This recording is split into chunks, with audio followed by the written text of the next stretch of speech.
Well, hello, and hello. Welcome to the LTP Lounge, episode number 31. Hello, everyone. My name is Mark, one of the co-hosts here. Sitting to the, left of me is the Drum Master Puppets himself, Udi. How's it going, brother? Good evening. What's up? Not too much, just hanging out. Hey, tonight we've got a really good show. We've got Orange Grove 55, and we have Theme Park Conductor on. Tonight we're talking about 2025 highlights, 2026 predictions, and also some new parking structure news that just came out recently. So let's roll the beautiful introduction tape.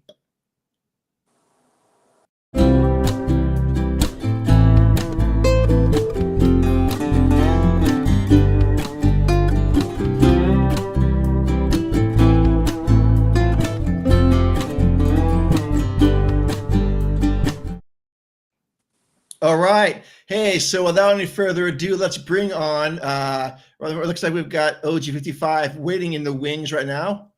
Here he is. What's going on, gentlemen? Thanks for having me on. What is going on, sir? I said gentlemen, but sir. Dude, this is the one and the only Orange Grove 55 right here. Very special guest on. I'm very honored to have you on. Dude, so it means a lot that you're here. How are you doing, brother? I'm doing fantastic. I can't wait to talk about this stuff. I think 2026 is going to be a very, very interesting year for Disney and Universal. So it'll be fun to talk about, break it all down. Awesome. Okay. And then also we've got Theme Park Conductor just joined us right now. So let's get him into the mix of things. No, breathe in and out. There he is. There I am. All right. There he is down there. I can't do it there. And then here. Okay. So just real quick, Orange Grove 55. I'm sure everyone knows where to find you, but just if they don't know, let them know. Yeah, no, I appreciate you guys having me on. Always fun talking shop with you guys. I love watching you. Yeah, you can find me right here on YouTube, Orange Grove 55, talking theme parks, studio. We even dip into the corporate side of things, like, when all that Bob Chapek stuff was going on and the board meetings. So yeah, we talk all things Disney, Universal, Hollywood, and all that good stuff right here on YouTube, Orange Grove 55, and on Instagram, Orange Grove 55. Love it, man. And how long have you been doing this for? Oh, yeah. Well, I started my channel September of 2016. So it's been almost a decade. Awesome. But you've been in the Disney community for a lot longer than that, right? Oh, yeah, a long time. I mean, I was a kid growing up. I was on AOL dial-up. Oh, yeah.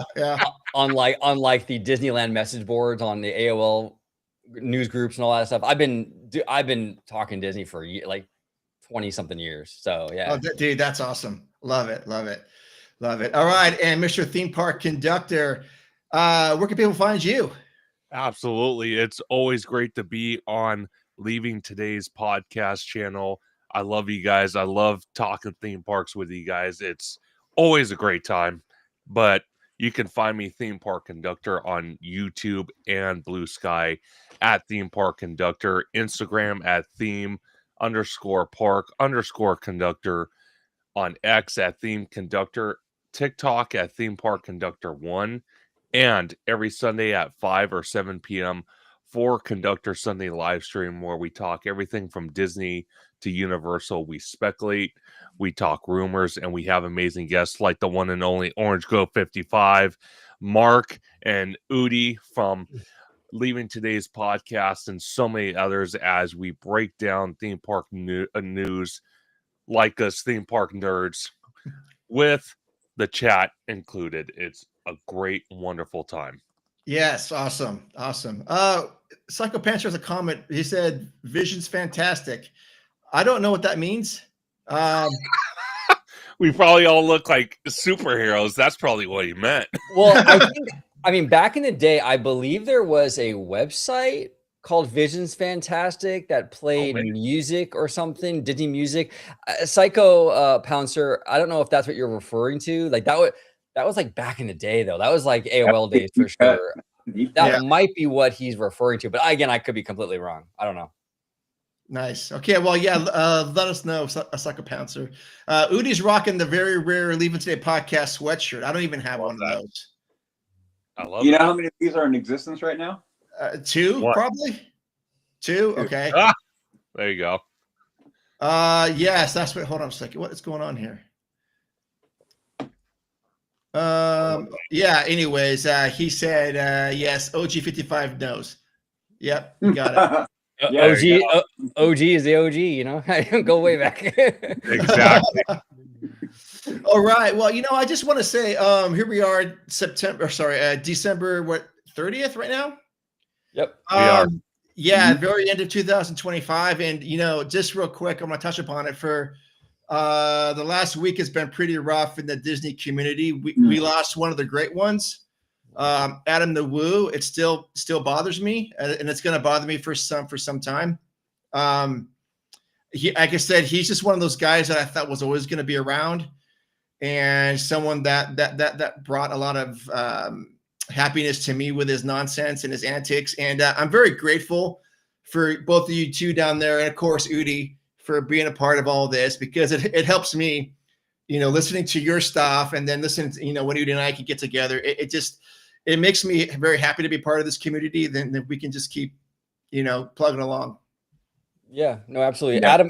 Adam was a he was a giant in our Disney community for sure, and he really did pave the way for all of us. I mean, he was one of the pioneers in this space, doing this whole Disney vlog thing, and while we all have different kinds of style in terms of like our content and how we approach things, it was really Adam. He was one of the originals, and really good dude. I had a chance to meet him a few times, and he would always stop and take the time to talk with you, which is rare. I mean, a lot of times when content creators get big like that, they don't really spend a lot of time with folks, right? I mean, the first time I met him was at Universal, and I'm like, "What's up, Adam?" And we talked for like 10 or 15 minutes, and like super down to earth, chill dude. Gonna miss him like crazy. He was a really a one in a million kind of guy, and but his content, his legacy will live on for sure. He changed this space, and he impacted a lot of people's lives. So Yep, absolutely. Yeah, I mean, back in the day, I've been doing this. This is our 10th year going on to this into the podcast, and I remember early on, I was watching him like 4 or 5 years before we started, and his thing was just, one of his mottos was, get out there and do it. And it took Udi and I probably a couple months to actually get the thing going. And finally, enough of the talk. Let's just put it out there and see what sticks. And I think that's the motto that you got to keep doing. Is you got to keep putting things out there and stop planning and just get out there and figure things out. And yeah. Well, it's like anything in life, really. Like, you can, like, for example, a first-time parent, right? I mean, you can read all the books and prepare all you want, but you really never know until you actually get in there and have the kid, right? Sure. It's kind of like that. I mean, with everything, you just have to jump in. With content, I've learned your first 50 videos are not going to be great. I mean, that's for everybody, right? Yeah. I mean, but you just got to get in there. You got to do the work, and then you learn along the way. Then you figure out, oh, you know what, that works. Oh, you know what, that doesn't work. And as you go on, you just get better and better and better. And hey, look, if you can look back on your old content and cringe, that's a good thing, because that shows you made a lot of progress, a lot of growth. By far. Yeah. No, by far. And you guys are absolutely right. Adam, that's what I loved about him, because OG met him at Universal, and then he met him at Disney. I met him multiple times between Universal and Disney, but the most memorable moment, hey, what's up, Kiki and Luca? The most memorable moment, and I'll never, ever, ever forget it, was being on Main Street, literally 10, 15 feet away from Jolly Holiday. It was me, OG55, George the Disney Italiano, his wife, Tommy Toon World, and Theme Park Wizard, and Jason Hill. We're all just hanging out, talking, getting ready for the cavalcade. And here comes the entourage. Here comes Adam. Here comes Justin Scar. We had Magical Journeys. We had nice. Ricky. We had Adam. We had the whole entourage. They came up to us. They hung out with us. And I got to speak to Adam for a good almost 10 minutes. And I tell you what, I did not even feel like there was a crowd around us.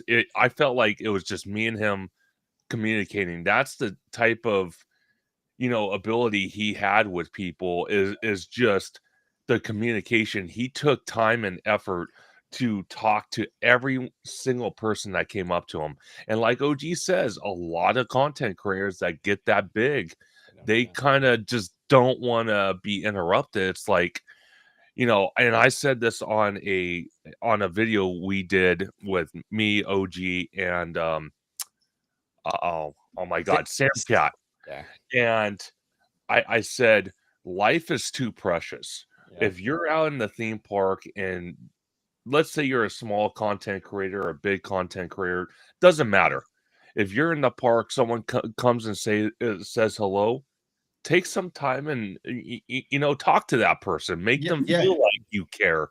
Because you never know what's going to happen tomorrow. We all have to embrace what Adam taught us, his legacy, and continue his legacy by creating content daily or every other day, and embracing the fact when we're in a public setting, if fans come up to us, talk to that person. Don't just shoo them away. Don't do that, because you never know what's going to happen tomorrow. That's the most important thing that we cherish, is waking up in the morning and saying, wow, I survived another day.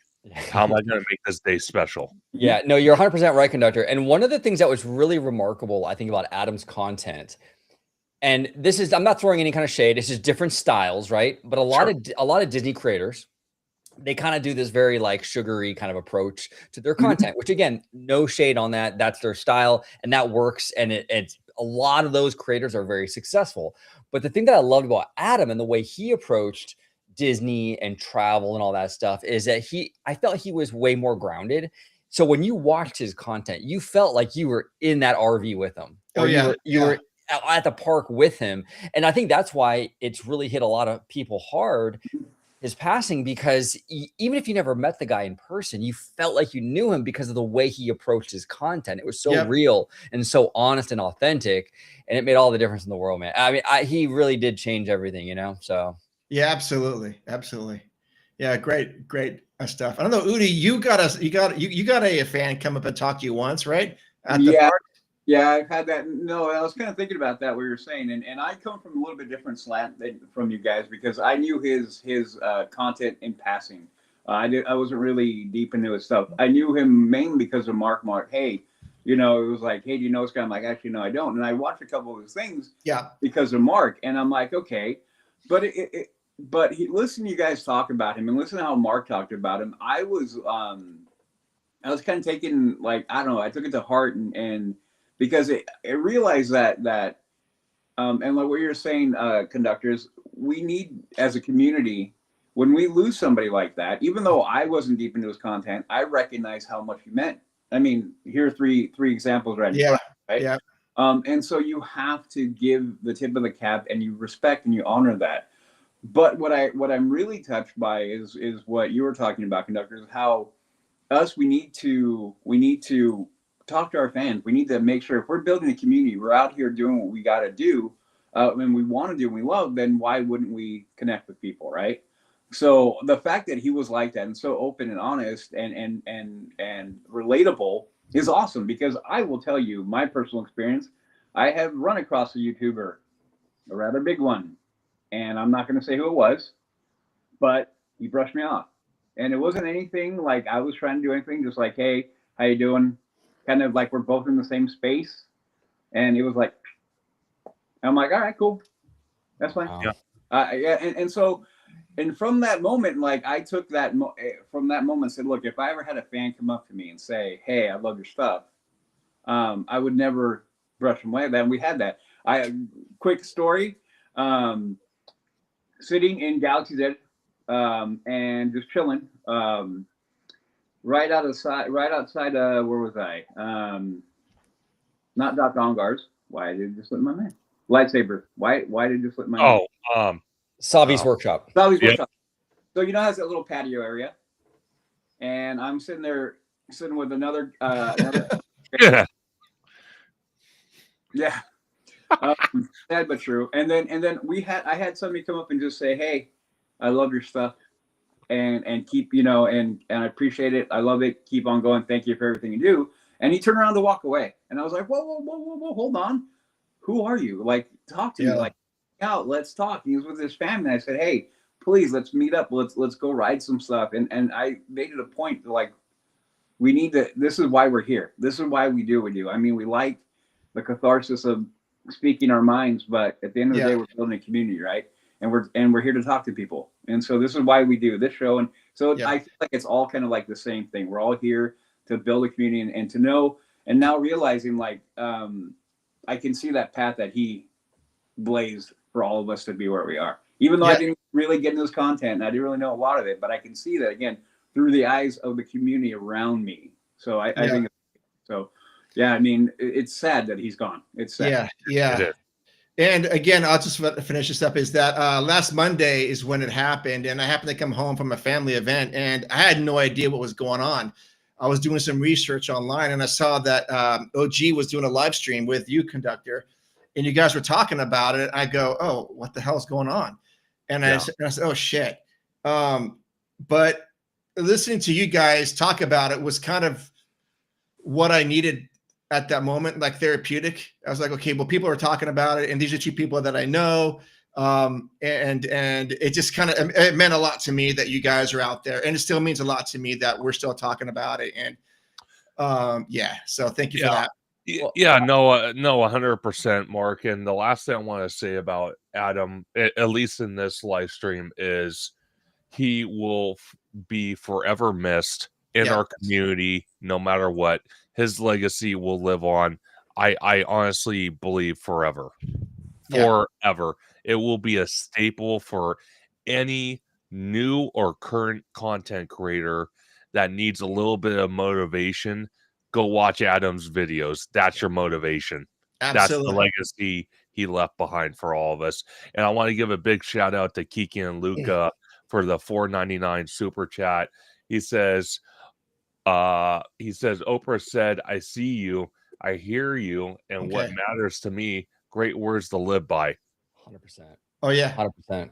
Now, real quick, on a lighter note, a funny note. I actually have a funny, before we pivot, right? Sure. I actually have a funny. We talked about people recognizing you in the parks and what have you as a content creator. Mm-hmm. Funny story. This happened a few months back. I think like over the summertime. I'm on the phone with a good friend of mine, Mr. Webba. He's also on the channel quite a bit. So I'm on the phone with Mr. Webba, and I'm walking through downtown Disney, just talking to Mr. Webba, and this cute Latina starts walking. Like, I'm going this way, and she's walking towards me, right? Oh, there you go. And we lock eyes, and I'm like, "Oh, I think she recognizes me from the channel." I'm like, "Oh, cool." So she's like, "Hey, can I talk to you for a second?" I'm like, yeah. I said, "Hey, Webba, I'll call you back." So I hang up with Webba, and she goes, "Your fly's down." No. No. Like, okay, that didn't go the way I thought it was gonna go, but okay, it's all good. That's awesome. At least she was polite enough to tell you. I agree. That is awesome. Love that show. I mean, I love that. But my friends just let me. My coworkers and friends would just let me go with that all day. Yep, same here. Man, that is so. I thought. I thought for sure this was going to end up. Hey, I know who you are. Can I get your number, sort of thing. Oh man, love that. No, too funny. All right, so let's do a little quick pivot. And anyone in the chat that wants to talk about. Oh man, that's funny. That's Jason. Yeah. It is. That is hilarious. Anyone who wants to talk about anything, just please drop it in the chat. We will talk about. You've got two big experts right here. Well, three, I guess. Udi's an expert too. We're all experts, but anything you guys want to talk about, we will bring it up. So I want to get to the 2025 stuff, and see what your highlights were from 2025. Like what do you think the park did right? And what do you think they did wrong in 2025? So I went to the park like 5 times during the year, doing some trips. So I don't go as often as OG and Theme Park Conductor go. So I'm going to lean on you two to see, because you guys are like, like boots on the ground sort of thing. From my experience, though, the guest experience I thought was always great for me, and I do pay attention to everything when I go. How does the park look? How do the flowers look? How do the plants look? But what do you guys think? What do you think they did right this year? Oh, gee, you go first. Well, it's interesting. I feel like this year has kind of been way more eventful with Universal, to be honest with you. I feel like with Disney, and especially Disneyland, there hasn't really been a whole lot going on this year, and I feel like it's been kind of the same kind of routine over on our side of the coast, right? Yep. Yeah. I mean, I've gone several times. It's always been a good time. The parks look great. I mean, they've been clean. I don't know a lot of maintenance issues or anything like that. Right. All the usual problems that we've been having over the years with like Lightning Lane and things like that was still prevalent this year. But by and large, I feel like it's kind of been the same. Although Psycho Pouncer says $40 parking at Mickey and Friends. Yeah, that's true. But honestly, you know what? I mean, they're all like that. I mean, Universal's, I think, up to like 35 or 40 now too. It's crazy. Yeah. But see, to kind of go off what OG's saying, when and I compare it all the time. Udi, Mark, this. OG, this. When we look at the West Coast, not the East Coast parks, but just the West Coast, it seems like what OG is saying. I couldn't agree more. Universal is more motivated to not only just build new things at a lot quicker pace, but also kind of take care of their past members a lot better than Disney Magic Key holders. Now, on the other hand, though, in 2025, we did get new entrance gates for Disneyland and DCA. So I do have to say that. And then we are starting to see a lot more construction in DCA with the 2 Avengers attractions, even though I don't agree how they're doing it. But at least we're seeing progress of that. And then at Disneyland, I do have to say the only thing I can notice really that I kind of liked was the new edition they added, the storybook. Oh yeah. Tangled. Yeah, Tangled. Yeah. So that was pretty cool. Yeah. And I will give them credit too. I mean, Disney does get a lot of heat for their slow construction timelines, which and that heat is completely justified. But I will say this, they have been moving, like Conductor, you were saying, they have been moving pretty fast on those Avengers rides. So that's good. Yeah. It's just, my whole thing is you can't, it can't just be one little tiny area. It has to be multiple areas. When you had something as big as Disneyland Forward approved, and we're just barely starting to see construction with the 2 Avengers attractions that have been going on for a little while now, and they just threw up gates by the Pixar Pier Hotel and closed off the sidewalk to start hopefully construction on the new Coco attraction. But how long did that take? They're just filing permits right now for this massive 8-story parking structure, the Eastern Gateway. That's going to take another 2 years. And then one of the things I told OG the other night, I said, when you look at downtown Disney, permits take a little bit, but was it really necessary to tear down Tortilla Joe's and close it until they were absolutely ready? That could have been another tenant paying Disney rent money for space. And now it just sits vacant doing absolutely nothing. And like I sent you guys, gentlemen, tonight, I said, well, I shared a clip that, they just threw construction walls up by in front of the temporary Earl sandwich and the 2 ticket booths. And as of, I think, today or yesterday, someone filmed it where they're finally tearing down the ticket booths. But how long did that take? And this is supposed to be for a massive multi-story Portos. It's like, you look at that, and then you look at Universal. They've already given us 2 brand new restaurants in City Walk. They're giving us 3 new security hubs. Then we're probably going to get even more stuff. We're getting a massive roller coaster that's going to be opening in the next 3 months. It's like, Oh yeah. I have to raise my hand up like this and say, what is Disney giving us besides higher prices? Well, that's the thing. 2025, there really hasn't been a whole lot. I mean, there really hasn't. You know, they haven't really. And actually, earlier on in the year, Conductor, I don't know if you went, but we went to 90s night, the after hours I didn't thing. go to that. I Yeah. wish I would have. Yeah, I mean, it was okay, but it was like, I mean, after going to HHN over at Universal Hollywood, I was kind of like, it's kind of weak. I mean, it's not as run as efficiently or as well as HHN and the Universal After Hours events. Like even like Fan Fest was way better. Yeah. That was one thing that I think Disney really needs to start stepping up its game on, are these after hours events, because if you're going to be asking people who have annual passes to pay on top of that for something else, you got to bring it. You know, the Universal is hungry for that, and it shows. And I think Disney needs to. I think they're resting on their laurels a little bit with those after hours events. 90s night was really disappointing. It was weak, really, really weak. Oh yeah, yeah. Well, let me cut in real quick. Let me go back to the construction part of it.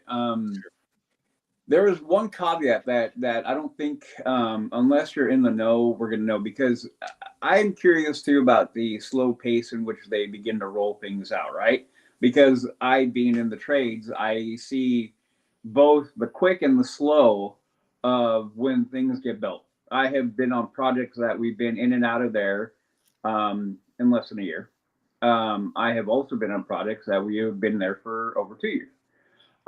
So when it comes to that stuff, I'm always curious about the X factor, which will be the county and the state that the county and the city that they're developing in. Now, we know that Disney's had trouble with Anaheim a lot with wanting to do stuff.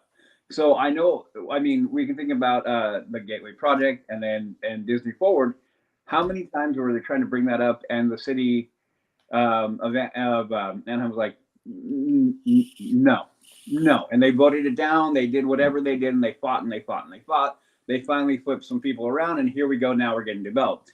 Disney had to do a lot to get the people that were against it out of the way.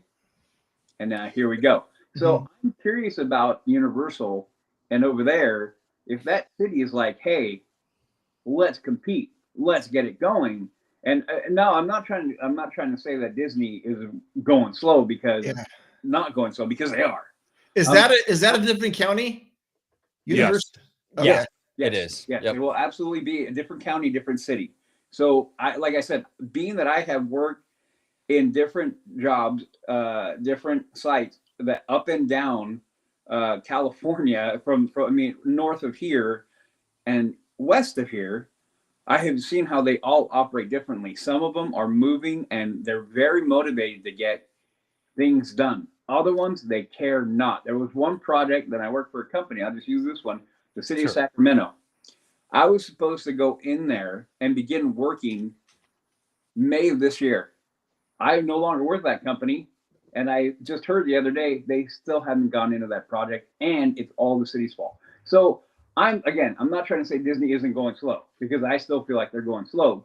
Yeah. But I'm wondering if there's something in there that's playing into this thing. And so I wouldn't be surprised at all if now the city, is it Universal City? Where I don't even know exactly what city that is that they're in. So Los Angeles, but they're in LA County. Okay. And Disneyland's Orange County. Yeah. See, so I'm wondering if somebody over there is like, hey, and they're the cash end of it, and they're realizing what will bring in and the tax revenue, all that stuff, and they're push. Well, I could tell you this, Udi, and I'm going to let OG kind of elaborate on it.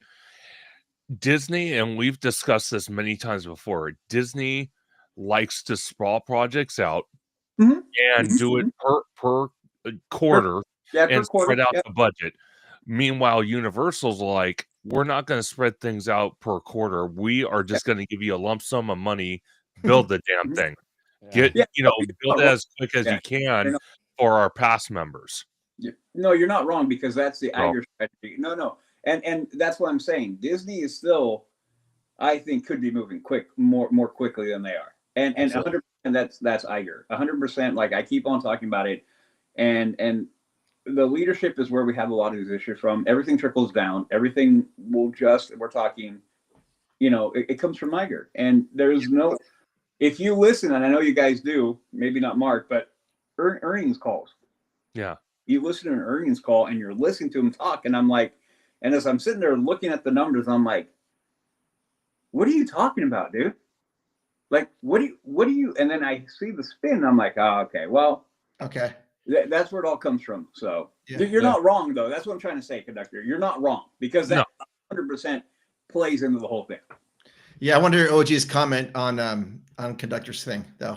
Oh yeah, no, he's right. Disney does love to spread these out over multiple fiscal periods because of, it spreads out the cost. But here's the other thing too. You won't see any of that with the Abu Dhabi park, because that's not Disney's money. So you'll see that thing go up in a year and a half. And same thing in China. Yeah, 100%.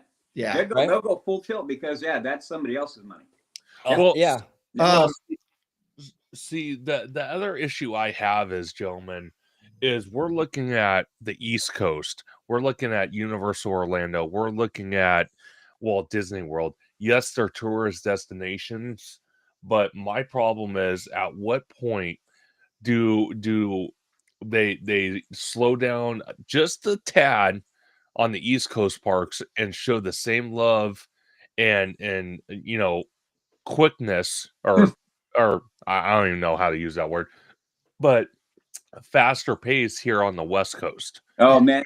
And don't get me wrong, Universal Hollywood, I'm not throwing them into the mix too much because they're pretty consistent.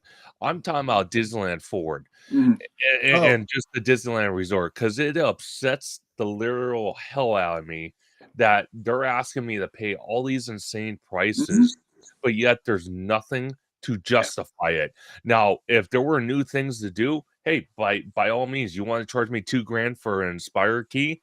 Be my guest. But there's nothing to show for it. By the time the vendors attractions opens in 2027, that Inspire key might be $2,200 because right now it's at 19. Crazy. I do want to unpack all that stuff too, but let's catch up to some of the comments because there's some things that are related to what we're talking about. Yep. Jason said, hey, does Coco and Avatar actual count as Disneyland or Disney Forward? It's within the parks. What do you guys think? I mean, Coco and Avatar, I would say those do count as, well, maybe not Coco. I wouldn't Great count. question. I wouldn't count either of them. Really? Me. I can see why you would, but I won't. Well, the only reason why I would say Avatar would fit is just because you need to dip into that bus load unload area, which was all that Disneyland Forward. So you're cutting into that. So technically maybe, but the Coco stuff is just, they're just using the space behind the Incredicoaster. Yeah. So, Yeah. So the answer is yes and no. Yeah, I mean, well, for me, it's Avatar. That would be it. But I can see Udi's point with that as well. It's kind of like a weird, Yeah.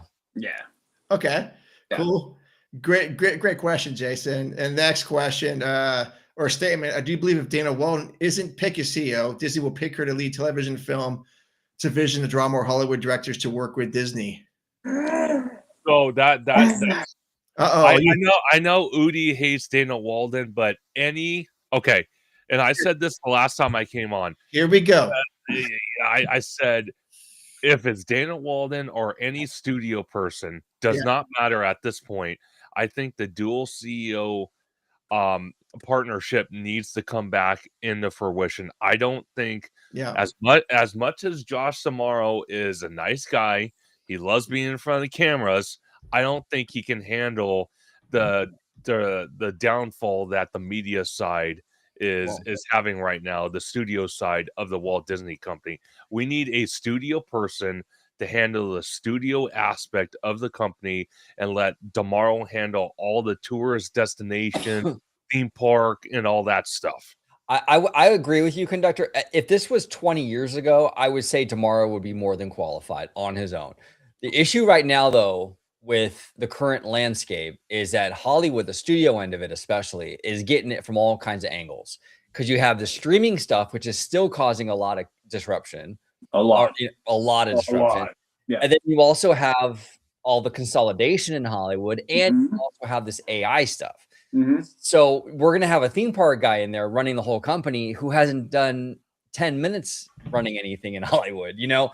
I mean, that is concerning. Now, here's the thing, to be fair to Josh, he might get in there and crush it. I mean, Yeah. Michael Eisner and Frank Wells had nothing to do with theme parks when they came in. They came from Right. Paramount and Warner Brothers, and yet they still crushed it on the theme park end of it. So you Sure. never know until they get in there. Josh might do a great job, Mhm. but I mean, I would be lying if I said I wasn't nervous because he doesn't have the experience. And right now, it's just a very turbulent time to Mhm. kind of be rolling those dice with a theme park guy. So Yep. Yep. Well, my biggest thing, and I think we talked about this conductor too, is the fact that I agree with that as well. I think right now the way that Iger pushed and shoved Disney in the direction that it did, being this huge conglomerate across the globe and all that, I would tell you he can't even do that job because he can't. Clearly, he can't. So I think it's going to take two people. My problem with Dana Walden is I think she's failed at her current role anyway. So why would you fail upward? To me, I'm more the mentality of it that like Josh should be there because he has the core, the familiarity with Disney and how it operates and what it is. At the core of what it is being theme park. The entertainment side, the multimedia side, that's the outlier here. So the way I look at it, you can almost get anybody who has some experience with theater, with TV, movies, TV, music, all that stuff, and plug them in and go, this is how Disney does it. Do that. The other side of it, the theme park, you can't do that with that. You can't just find somebody from the outside and plug somebody in the theme park and go, there you go. The entertainment side, I think you can. So that's why I don't think Dana Walden. I mean, I have no idea. We all don't have a clue of what's going to happen. But this is where I always go when I hear Dana Walden. You see, I reacted the way I do because I just think she's a poor choice to fix a ailing side of the company that's hurting and it's dragging the whole company down. So I feel like it needs to be somebody who wants to come in and be like, look, this is what Disney did in the past. We need to return. Yeah. And this is how we're going to do it. I don't think she has a clue on how to do that. Udi, I want to ask you a question. I'm curious your opinion on this. Okay, so Dana's on the Hollywood side of the company. Josh is more Josh's theme park side. Mhm. Now Bob Iger is very Hollywood. You know what I'm Mhm. saying? And he's in legacy mode right now, right? Mhm. Yeah. Yeah. Now Rupert Murdoch has come out and said Dana was great at Fox. Mhm. Do you think it's possible that a lot of the blunders that Dana is kind of doing right now at Disney, because she's been putting out a lot of fires, a lot of them.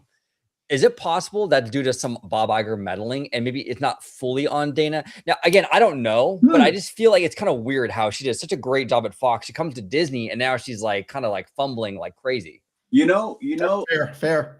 that is an interesting question. And to me, I kind of feel like that wouldn't shock me because we already know now. Again, if you guys haven't found that New York Times article, go read that, please, about how Iger was completely undercutting Chapek completely from the beginning of it. And he calls what do you call him? The 11-month mistake, whatever. I'm like, I'm sorry, but Chapek was actually saving the company's ass in the moment. Whether you like him or not, he was doing it. Yeah. So, dude, you know, honestly, I wouldn't be surprised. Can I say with definitely, with certainty? No, but dude, that would not. If that came out, it's like, well, you know, I wanted to do this, but here came Bob floating down from above saying you need to do it this way, and I would not be surprised in the least bit because I think one of the problems with anybody right now high up in the company with Disney, and we're talking Lucasfilm, especially Lucasfilm and Marvel, is that those people who are in charge of those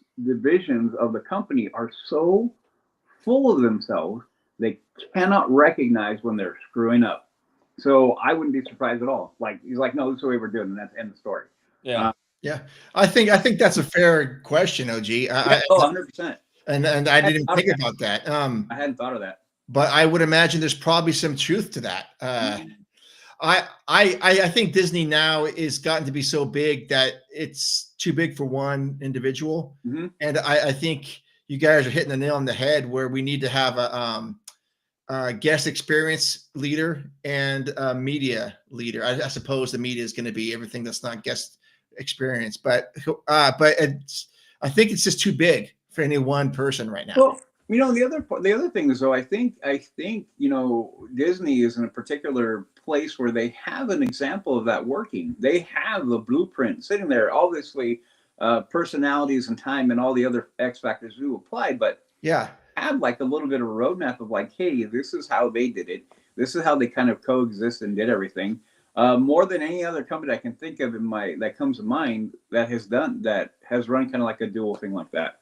Yeah. So there. No, 100%. Because when you look at Comcast, they have a dual CEO. You look at Warner Brothers, or not Warner Brothers, Netflix. I think they have a dual CEO. So if all these other companies can do it, why cannot? Why can't the Walt Disney Company do it? Mhm. The company started with the dual CEO with Walt and Roy. Why can't we go back to that? And there's no shame of it.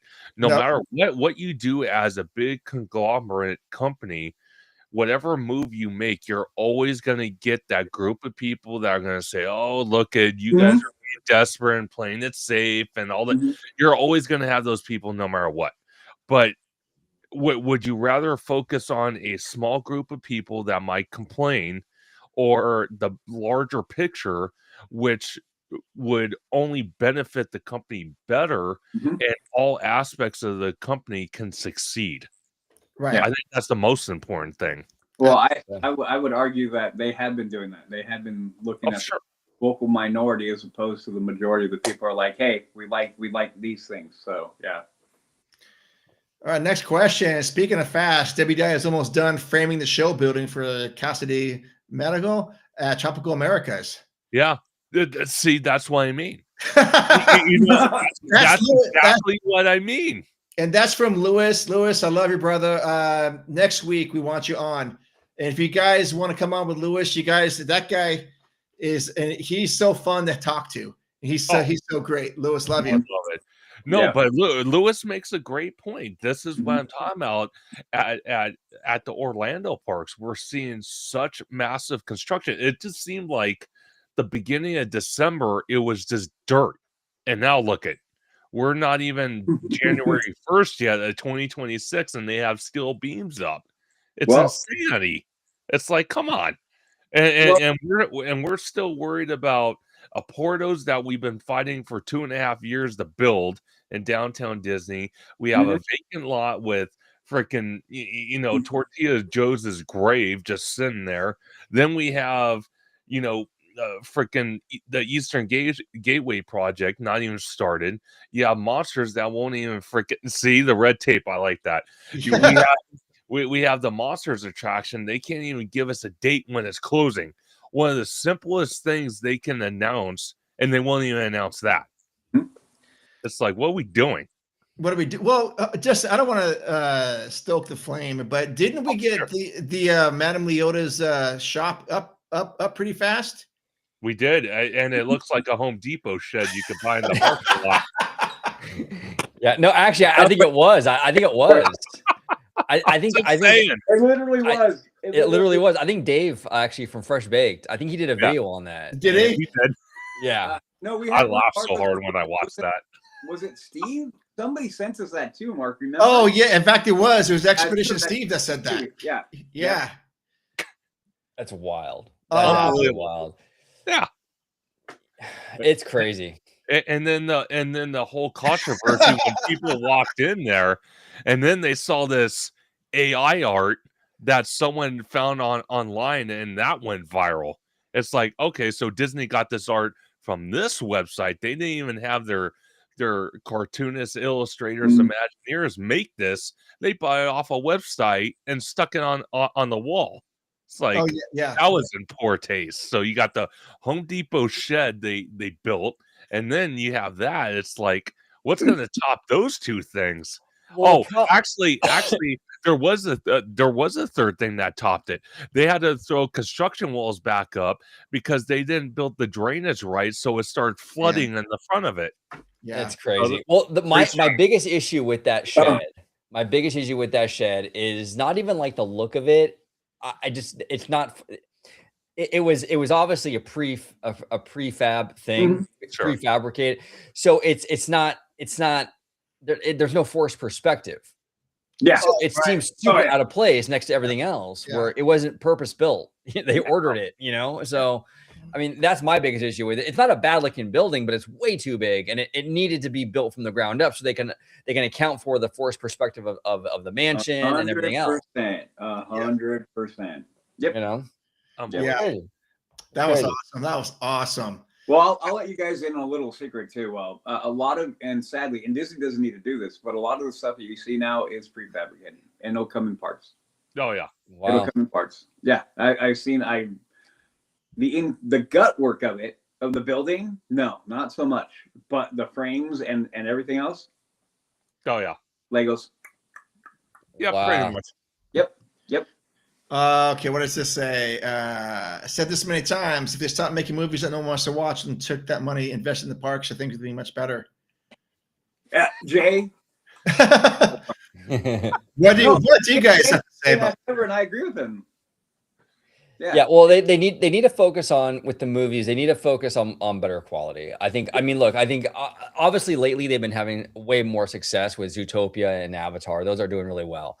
But we had a rough year at the box office for Disney. The Snow White, I think Snow White was this year, wasn't it? And Yeah, that was I rough. deleted that out of my brain already. Yeah, that was a rough one. I mean, there was a lot of misses, and Tron, I think, was another one that didn't do well. Tron. I enjoyed Tron. I did too. I Yeah. finally saw it. I loved it. I did sleep through part of it though. Full disclosure. Mark was right. Oh there. yeah, I he don't- was. Yeah, I don't disagree with that from Jason. Very good comment. Lewis said LA28 is coming, whether it is ready or not. Is going to pick up the pace. Well, Yeah. see, okay. Let me ask you guys this, and this is just hypothetical, and that's what I like doing on Conductor Sunday live stream is just talking hypothetical rumor and whatnot. Do you think, because Udi made a great point earlier about, different counties kind of being more lenient towards big, what's the word I'm looking for? Landlords. I'm going to call Disney and Universal landlords of the county. Okay. Sure. Yeah, okay. Do you think LA County is being a lot more lenient to Universal because of the money they're generating and the fact that they are going to be the epicenter of the 2028 LA Olympics? Could be.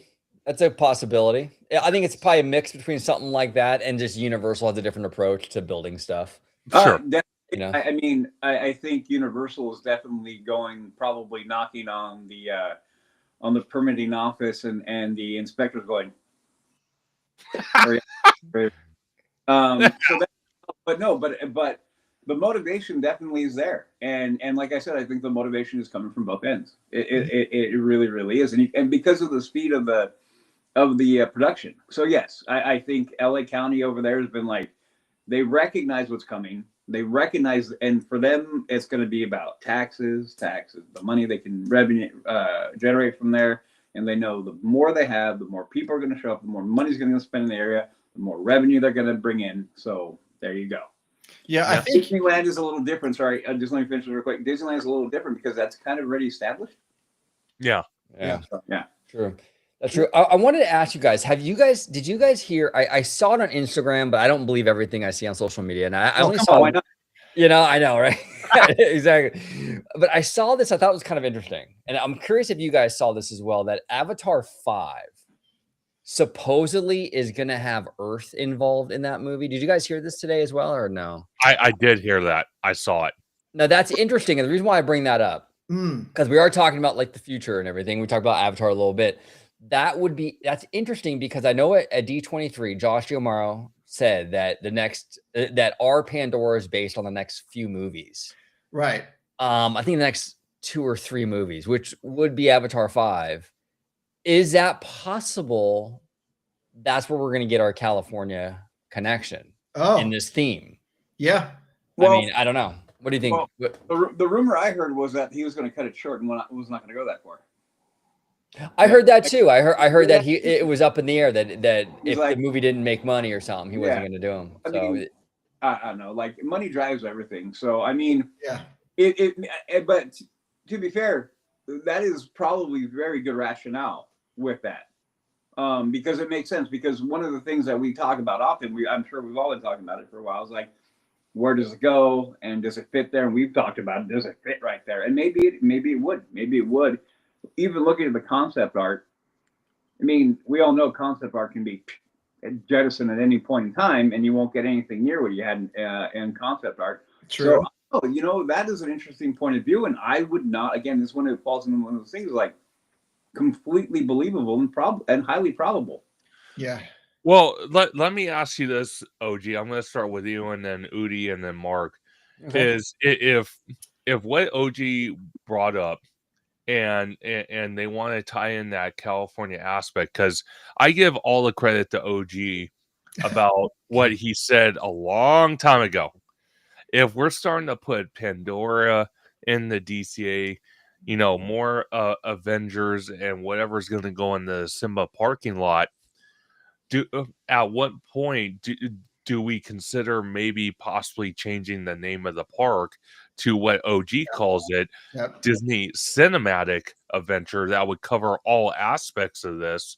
But if what OG was saying, they want to possibly tie in that California aspect, do they have other plans not to change the name of the park and keep it Disney California Adventure?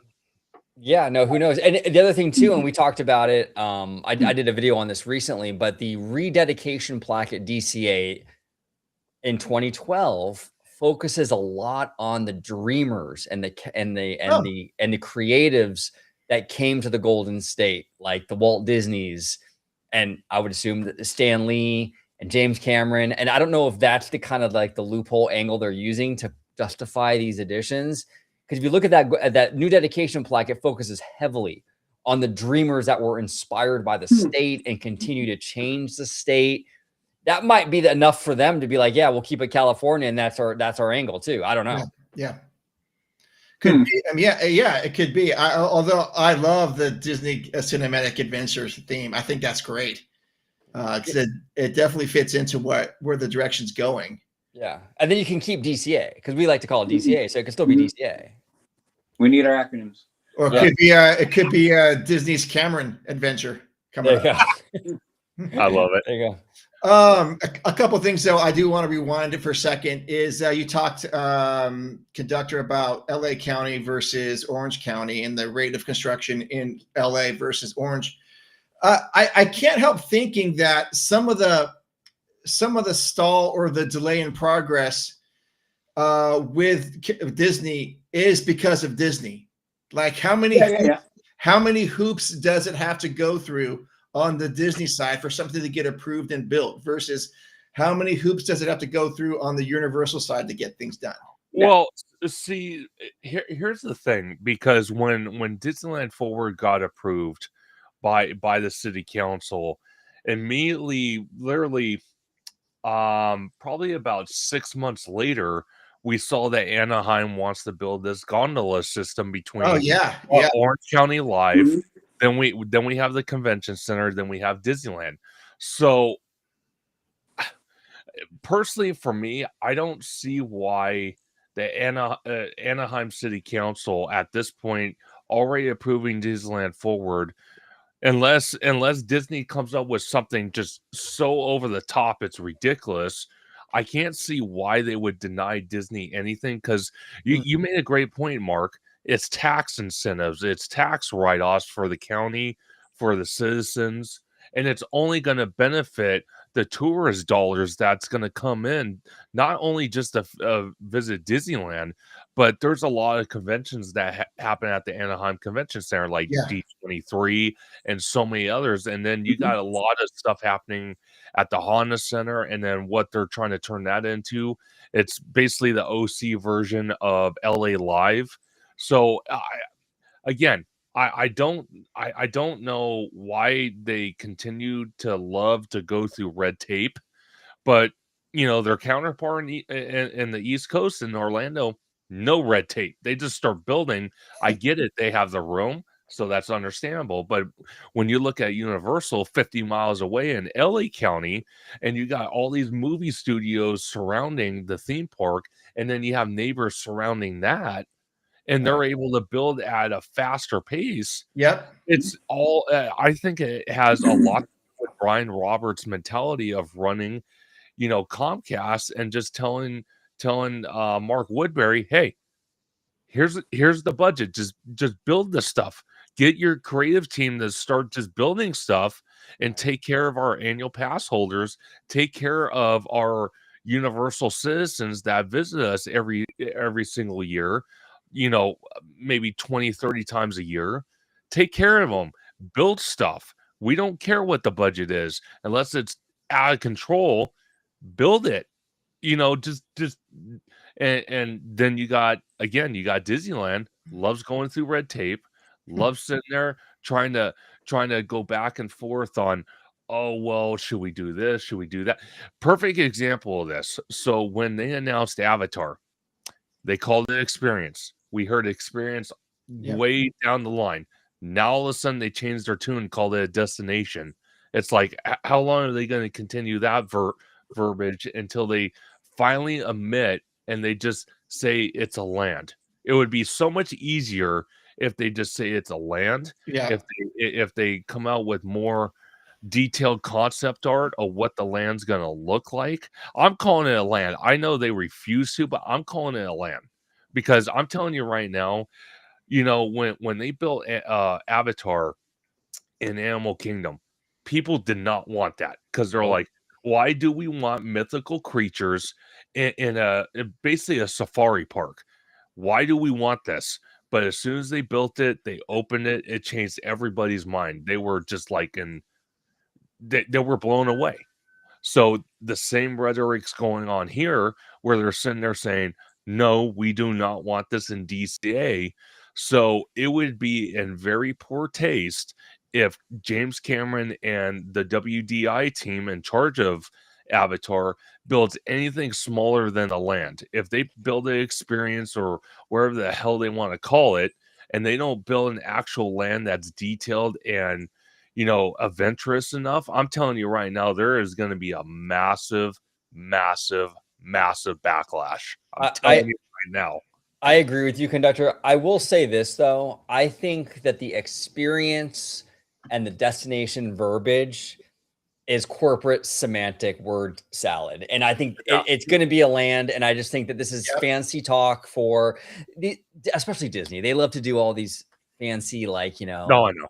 Yeah. So I think that's more that. I think it's more PR than it is like any kind of representation as to what we're going to get. I do believe it will be a land. Yeah, me too. But Disney, they want to make it all like, oh, a destination, Right, The other thing too that I want to touch upon too, another reason why Disney might be moving faster in Florida is because of Epic Universe. Yes. Mm-hmm. Oh, they have to get something up, Yep, you're right. Well, let me ask you guys this question.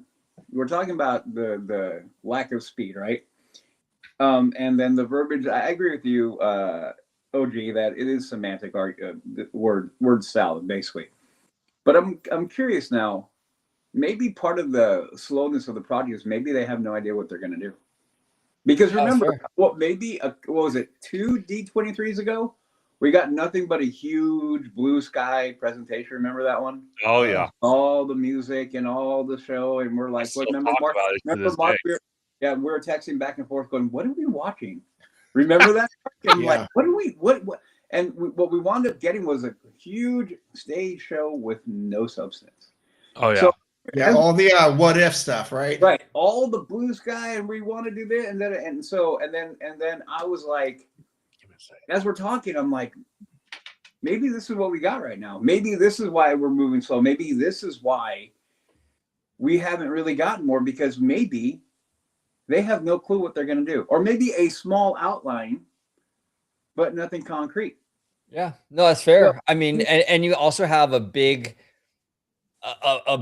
element in the room, which is James Cameron, who's gonna, demand certain things and want certain things, and so that kind of gums up the works a little bit too, probably. Do you get the impression that Cameron's hard to work with? Oh, I think he is. I mean, Walt Disney probably was hard to work with too. When you're a genius in your craft and you're a perfectionist, I mean, these guys are not like gee golly nice guys. I mean, they push for the best. You know, I'm sure it's tough working for James. I'm sure it is, but I mean, the quality is there though. You know. Yeah, no, I've worked for guys when I was learning my trade that were very, very demanding. Mark has been on the end of that for me when I was teaching him certain things. So when we were building bikes, I was very demanding. That's like 15 years ago, man. Huh? That's like 15 years ago. I know, and I bet you still remember, don't you? Well, I actually build bikes quite often. Yeah. Okay, see, that's what I'm saying. But it stayed in there. Yeah. So, but my point is that when you have an idea and you have your end vision and point, and this is where we need to go, and this is how it needs to be done. Yeah, you're going to be unwavering in what you want to do. So yeah, Walt wasn't easy to work with. A lot of people who are really, really good and know what they want, and they wind up developing into this magic, whatever the end is, it's going to be tough. So yeah, I bet you James is going to be right in there going, no, I don't like it, hate it. You know, I mean, I go back to when the BTS for George Lucas when they were doing Phantom Menace. Have you guys watched that kind of stuff? No. All the art and all the stuff. He's like, oh, really? I like that. Yeah. Okay. Yeah. Boards full of art. And he's like, nah, meh. Okay, that one's okay. Change this one. And I'm like, think about all that work and just like toss, just in a millisecond, gone. Oh yeah. Yeah. All right. Some important question here. Who wins the beauty contest, Dana or Josh? Ooh, Josh. Yeah, I think Josh. Probably Josh. Yeah. I think He's got. I like his style. I like. You know what? You know what? I do have to say, a fellow content creator and OG knows who he is. Dre from that park place had a thumbnail where it showed DeMauro in a suit and a tie, and you had Bob Iger behind him in a suit and a tie, and I'm like, holy shit, DeMauro actually looks pretty damn good. So I think DeMauro wins over Dana Walden. Okay. 9.5 out of 10. That's pretty fun. I did see the thumbnail, and you're right. He looked pretty sharp in that suit. Dana Walden is an economic liability after weapons at CBS. No way is the board of directors willing to take that sort of risk. Okay. This is where I come from. See, that's from Lewis. This is where I lean because of that. Duo CS, COES, just not with the board. Yeah. No. Yeah. Well, I personally, for me and OG, please correct me if I'm wrong, or Udi or any of you guys. I don't think Chapek's failure had much to do with the board. I think it had Iger having so much influence over the board and playing the puppet master behind the scenes. That was the biggest downfall for Chapek. It wasn't the board. It was the fact that Iger had too much influence and he wasn't the CEO anymore. 1,000,000%. 1,000,000% correct. Yeah. Yes. And there was, and I don't know if you guys watch a great content creator, Josh, Den of Nerds. And no, I haven't even heard of that. Okay, he's great, but he does a lot more like nerdy, like Marvel and Star Wars stuff. Okay. But he heard from a solid source, right? Now this wasn't confirmed, but he heard from a solid source who he said has been right in the past. And this kind of blew my mind a little bit. But a lot of the bad decisions happening with Lucasfilm was more Bob Iger pressuring Kennedy. Now that kind of blew my mind because I'm not a big Kennedy fan, to be honest with you. I'm not either. Yeah, but I was at least open to hearing that though, because you know what, he does like to meddle, and I never considered that. And what if that is the case? I mean, that's wild to me. I mean, so yeah, there's a lot of what ifs here, but we'll know for sure when Iger leaves, and we'll see how the whole company runs and if things are way different under the new CEO, if it really was Bob or not. But I don't know. I bet you he's been involved with more meddling with certain things that other people have gotten blamed for than we think. Oh yeah. I'm trying to disconnect my extreme dislike for that lady with like trying to like logically analyze that statement. Yeah, I think track record proves that he does meddle a lot, but I will tell you, I mean, when you're meddling in a pile of garbage, it's just still garbage, you know? Fair. So, I mean, because regardless of anything, she's had two things that were really good. Two. I mean, we're talking Rogue One and Mandalorian season 1 and season 2. Tell me another one.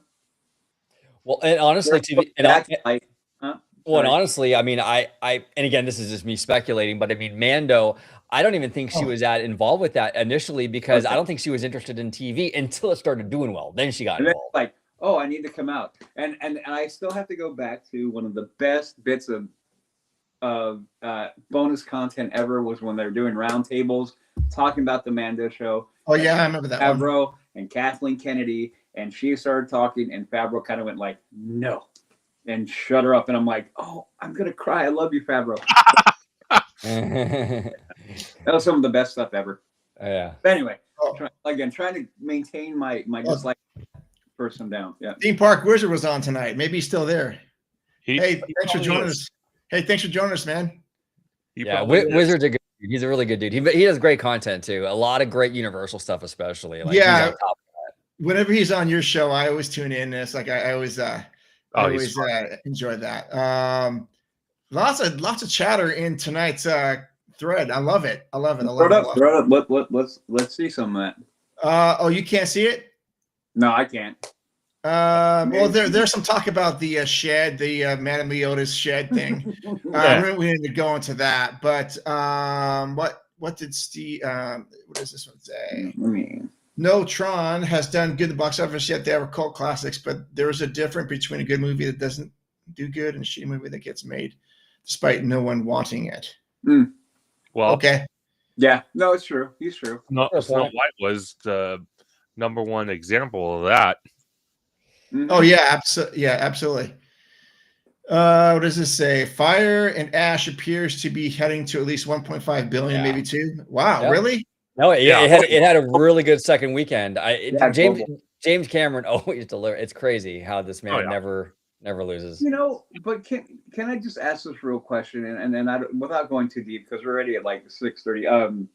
Is it 6:30? It's 6:38. Oh yeah, I think we're good. Is anybody really into Avatar? Like, are you guys like, oh, dude, Avatar? Like, really? No. Where does this 1.5 billion come from? I'm trying to figure out because I have not had the inclination, the need, the want, desire to get out of my room and my house to go watch Avatar. That's why I'm wondering where the money come from. I think what Avatar is, I don't think people care about it like they care about Star Wars and Marvel. They don't care about the lore or the characters. I don't think any of that. I think what really propels Avatar is the spectacle in the theater experience. Okay. That's just for me. I think that's what it is. I don't think that I feel like if you put this anywhere else, like on streaming, it probably wouldn't do that great. I'm just guessing. But that theater experience, I think this is why people do go to the theater still, is because of that. And a lot of that is probably like 3D, and that's more expensive too. Oh yeah. So I think that's kind of what's happening here with Avatar. Screens, yeah. Because I'm wondering where all that money comes from. Anyway, what is that? Other than trash, that was Acolyte. I like all the Star Wars stuff, but I'm an uber Star Wars geek. I'm not sure what you're talking about. Where's that coming from? No, the Acolyte was hot trash. Hot trash on a steak that should be in the dumpster fire. Okay. Well, let me ask you this, Udi, and I probably already know your answer, but I do have to defend one series they did. And I hope they bring it back for a second season. I hope they don't, just push it along. Sorry, Andor was good. Go ahead. I'm sorry. Andor was good. Oh, the Obi-Wan series. The fact that you were able to bring back Ian McGregor and Hayden Christensen to play Darth Vader. I'm sorry, but I'm going to defend that to the cows come home because I do like that. I want to see more of that, Conductor. I want to see a second. Yeah, I want to see more of it. I would not object to it. I do have my problems with that. I'm sure. Sure. As much as I enjoyed the plucky, spunky young Leia, I'm like, man, you're really dancing the line with messing with the lore. And I Yeah. don't like whenever they start messing with the OT, my like I'm Yeah. like, oh, you guys, are you sure? Yeah. So no, but I mean, there were definitely aspects of that and Ahsoka that I really like. Now, Sure. Ahsoka being one of my favorite characters, I think the TV series did her a huge injustice. There were many things that I had problems, especially with being a fan of Rebels. Seeing Ezra Bridger, Sabine again, I'm like, oh my god! Like I was on the moon, and then it came out, and I'm like, well, that could have been better. Sure. But I mean, so I wouldn't object to another Obi-Wan. I'm interested to see what's going to happen with Ahsoka season 2. So we'll see what happens. Yeah. But other than that, like I said, the really, really good stuff was Mando 1 and 2, and Andor. Definitely agree. Oh, speaking of Rogue One, those are the ones that are really good. Speaking of Mando, I was at the movies over the week. What is today? Tuesday? I think it was our Saturday night. I went to go see a movie with Wendy, and they had the trailer for the Mando. Mando and Grogu was there, and that was the first time I had seen it. I was underwhelmed by it, but that's fine. But there were some cool scenes in there, but there was also some silliness that I wasn't really expecting. Like, Sure. okay. Yeah. What's the comment here? Ahsoka was good, but she needed to be more Clone Wars Ahsoka. Thank you. Yep. Agreed. Whoever you are, I'm agreeing with you. Shazosaurus, was it? Yeah, Shazosaurus. Okay. Before we go down to like a Star Wars thing, I had a question about the new parking structure. Okay. And I want to share the screen just because I can, and I love this sort of stuff. Sure. No, absolutely. You guys got that here? Let's see if I can even condense it a little bit differently here when we're all here. There we go. Yeah, that'll work. Okay, so where are we here? Oh yeah, this is exactly what I wanted to show you guys, or I have a question about. So I've outlined this whole property because I was just reading about it being an 8-story, 6,000 space parking structure on the hub of the East Side Resort. It's going to have 300 plus EV chargers. It'd be good for me. And a rideshare shuttle zone, security and pedestrian bridge over. So my question to you guys, and this is about 23 acres. My question to you guys is, how is it coming from, I guess you're going to be going south on 5 is there going to be an exit coming off of 5 to this? Or how are you going to get to this? You know what? That's a good question, Mark. Can you zoom it out just a little bit? There we go. Okay. So I think because you got Disney Way right there, but you also have, what is that, South Clementine? I kind of feel there's going to be a turn in right there somewhere. Yes. I don't know how they're going to. No, I agree with you. I agree with you on that. I think that's what it's going to be. I think you'll, if you're coming from one direction, you'll get off at maybe Disney Way, then you'll go into where Conductor's talking about. Come from the opposite way, maybe you come down Harbor and turn on Disney Way. But yeah, it'll be somewhere in and around there. I haven't heard anything about the 5 freeway getting an exit over there, so I doubt that's happening. Okay. I mean, I will tell you this, that if they do not do that, be prepared 10 years down the road. They will. I just don't know about traffic coming. I mean, because how's traffic going to be coming on 5 all the way on Disney Way? This is going to be backed up, right? Getting into Oh yeah. It's going to be a nightmare. This is where the public works and everything else, city planning is going to have to kick in. And you know what? You bring this up, Mark, and again, this might be a piece of the puzzle too. Is like, hey, they have to mitigate traffic, because no matter if they build all the structure, blah blah blah, if you have a pool and you're trying to fill it with a hose, you're going to be there a minute. So this is the same kind of thing. And it looks like there's even a heavy traffic there, like right now. So I'm just joking with you. So I just wondered if you guys, since you guys are local, to hear if you've heard of anything and how so. I mean, but if they do add stuff, that's going to be a city issue, and that's going to be people in the city are going to know. Yeah. Yeah, 100%. No, I agree. My question is, because you had South Clementine. I don't know if OG is that an exit, or is that just a street going parallel with the 5 freeway? Clementine? Yeah. South I'm Clementine. really not sure, to be honest. Hey, Mark, can you pull up that map one more time? For you, I will, conductor. Okay, perfect. One more time. If Udi had asked, I would have said no.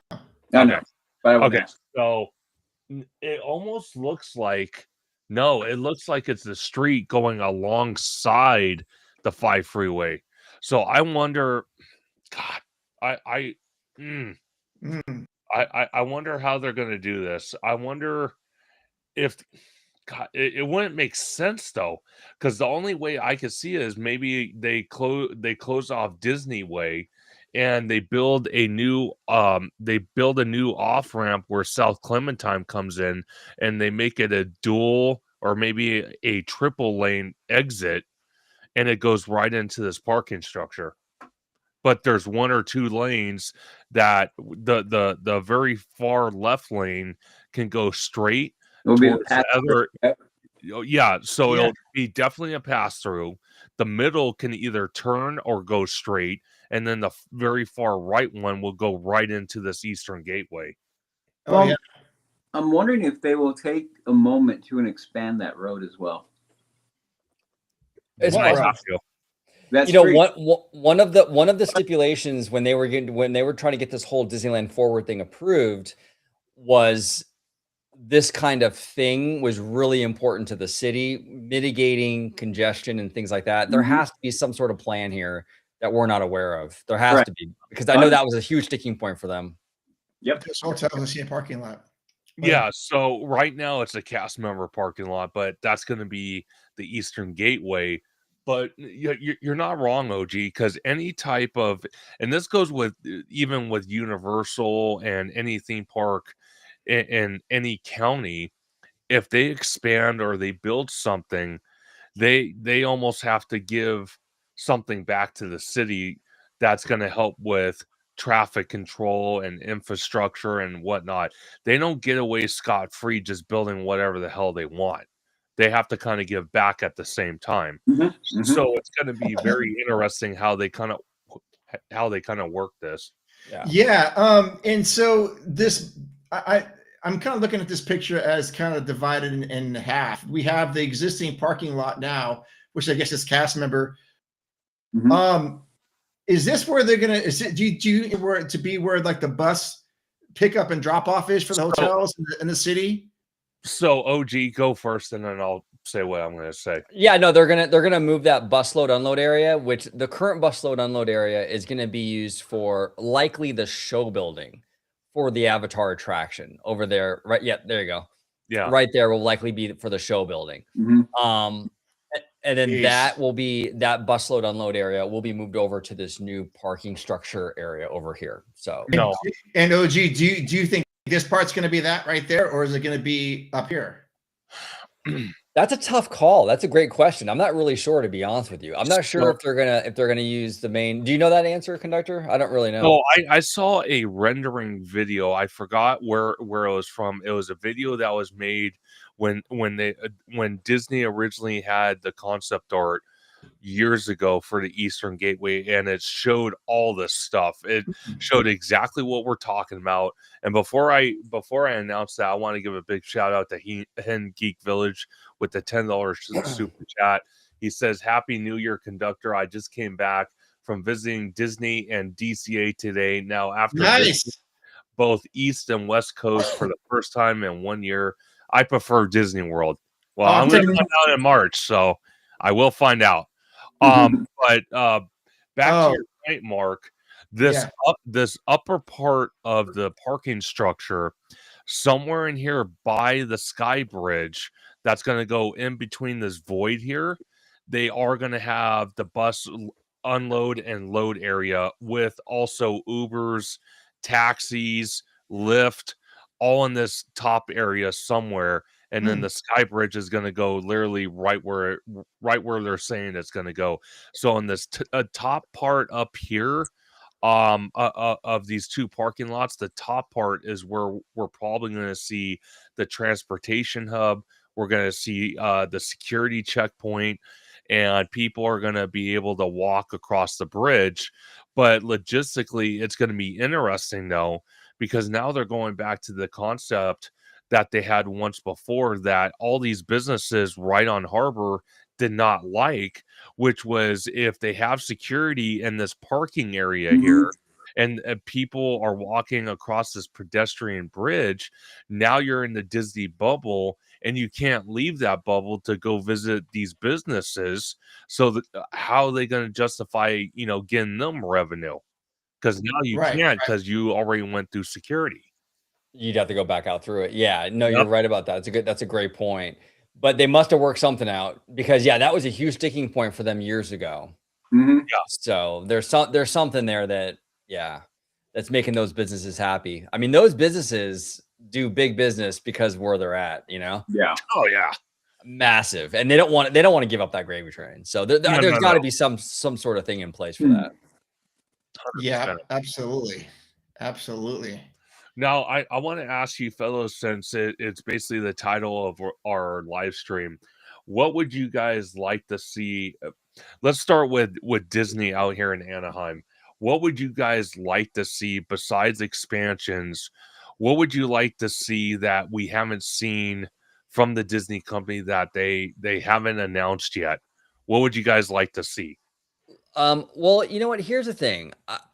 I'm actually happy with what we're getting. Like, I'm sure. happy with the Avatar. I think a focus on DCA is exactly what we need right now, 100%. sure. I think Disneyland is the A++ student. I think DCA really needs a plussing. Okay, so I'm happy with what we got. But what I would say though, conductor, is I definitely want sometime this year, maybe D23, I want to have a model of how this Pandora thing is going to fit in with the rest of the park Yes. and Hollywood Land. I want to see that transition and how this whole thing connects to the bigger puzzle. And that's a super nerdy thing. I know the general public probably couldn't care less. But Oh, no, I love it. yeah, I would love to see that. That's my one thing on my wish list this year. The biggest chance we have is probably a D23, but that's really what I want to see. Udi? Well, I think I'm with you, OG, with that. We need more. We need an expansion on what we have as far as what is coming to Disneyland, the whole resort area. A little bit more definitive timeline on what we're gonna get when we're gonna get it. The other thing I want something with Disney Forward, like, hey, this is what we're gonna do, not just we now have this plan that we're gonna be over there and that's all we got. Yeah. The other thing that I want to see is a little bit more return to taking care of the park. And the other and the big one that is just will not stop in my mind is, can we please get rid of the reservation system at some point this year? That's what I would love. If that ended today, I mean, I'd be. I'm gonna tell you this, Udi, right now. The only way I could see it happening is two ways. One, once they're done building a lot of Disneyland Forward, and I'm meaning the Avengers attractions, I'm meaning Avatar, I'm meaning Coco, and possibly starting to develop into the Simba parking lot. That's when I could see the reservation system happening. The other option I see is if they get rid of the reservation system as the resort is expanding, is they upcharge a higher price for Lightning Lane, and they limit it like crazy. So we don't. So the problem we see right now, and OG can agree with this because he's seen it, and we've all seen it, is when you go into the Disneyland Resort nowadays, most attractions that have Lightning Lane, the Lightning Lane is 3 times longer than the general mission line. That right there is a humongous issue. If they upcharged it and said, you know what, instead of $30, we're going to charge you $100, I guarantee it, there would be hardly anyone in Lightning Lane. And I could see it being a deterrent, but people would still buy it. But then, you know, it also comes down to the Magic Key system. I'm sorry, it still needs a lot of work. Until you get that absolutely correct, the reservation system will not go away at the Disneyland Resort. I will promise you that right now. Well said. Go ahead. Well said. I just want to say real quick to Giant Peter Adventures that my hair will will definitely grow probably 1 inch this next year, but I'm going to spread it out over multiple fiscal periods. There we go. I like it. Yeah. I'm going to say the same thing for Udi's beard. I'm going to go 2 inches, and I'm going to say he's not going to do the whole period thing. He's just going to say, you know what, I'm going for it. Grow it. 100%. Yep, absolutely. Ton of rooftops if it keeps getting higher. Yeah, no kidding. But one thing I would like, 2 things I would like to see at D23 is I couldn't agree with you guys more. A scaled model of Disneyland Forward projects that we already know about. Coco, the 2 Avengers attractions, Avatar. If we saw that in the Eastern Gateway, what those models are going to look like, and then they announce, okay, and in this area of DCA or in this area of Disneyland, we're going to put up a temporary but long-term blue sky cellar so people can go in there, look at the models, get excited what the Disneyland Resort is going to be turning into, and get people excited like we once did when we had the blue sky cellar at DCA. Right. The other thing, I would like to see, because this upcoming year for D23, it's really not going to be new information unless it's about the international parks. The domestic parks really have no new information to announce. It's going to be a lot of updated information. So if they want to come up with new stuff, I know, Udi, you're going to say, well, we have too many maintenance problems as it is, but finally give us a skilled model concept art of Tomorrowland in the future. Please. Oh, you're asking way too much, conductor. No, I'm not. No, I'm not. OG knows this. I've been beating the war drum for years since I've known OG. Yeah. And even before that, I've been beating the war drum and saying, I literally feel like I'm walking on a Walking Dead set in Tomorrowland, and I want Tomorrowland to come back alive. I want it. I want it too. So bad. So if they want to announce something new, give us a new Tomorrowland. Give us something on that. Yep. But if they want to keep it, we're just going to update on current projects, fine. Yeah. Then transition to give us the blue sky. I like it. Make it Tomorrowland great again. I love it. Udi, you got to make me a shirt like that. I want that. You can get, hey, these are ours. We have them. Oh, okay. I want a shirt like that. I'll get with you. Okay. Yeah, I actually designed that shirt like 6 years ago. Mark designed that a long time ago. Oh, I love that shirt. I was like, oh, wait, I have mine right here. Oh, I love it. No, but give us, if you're not going to announce new projects for the domestic parks, then either give us a Tomorrowland concept or give us the blue sky cellar and say, after D23, we're going to put the scale models you saw at D23 in the park so you can go to that at any point. That's what I want. Now, Hudson, to answer your question, I'm not a Morrissey fan. I'm actually, honestly, ever since I was little, I've always been a hip hop and rap guy. Like Nas, Jay-Z, Jadakiss, Kendrick Lamar. Oh, there you go. Yeah, that's been Tupac. That's been my thing. And actually, lately, I've been dipping a lot into K-pop. But K-pop has a lot of rap in it too, so it's kind of but that's more my style with music. Oh, there you got me excited. Why'd you stop that? Dang. Hi. Thank you. Oh, there we go. There we go. Oh my gosh, you guys are funny. I love you Yeah. guys. Oh my gosh. But that's what I like to see. Hudson, those shirts are available on TeePublic on the Yeah. podcast. We have a whole slew of those. That's my shameless plug. Yeah. Perfect. Send me a link. I'll buy one. There you go. Awesome. Yeah. I got to get an OG shirt somewhere. Yes, there we go. Okay. Do you have a shirt, Conductor? Not yet. Not Okay. yet. I'm going to be working on it pretty damn soon now. Cool. Awesome. Yeah. Okay. So for me, I want to see what I want to see is I want to see a new Magic Key available for maybe Californians only or That something. middle tier. Yeah, because you have the SoCal one. I think it's $5.99, which is way too much, and then you have a $9.99 one. And I think there is a user group that would fit a 700 to 750 range, and that one could be like a reservation only, and the other ones can be wide open. Because I mentioned this before, back when they had the AP Flex Pass for us Northern Californians, that was the perfect storm for us. Oh my, that was amazing.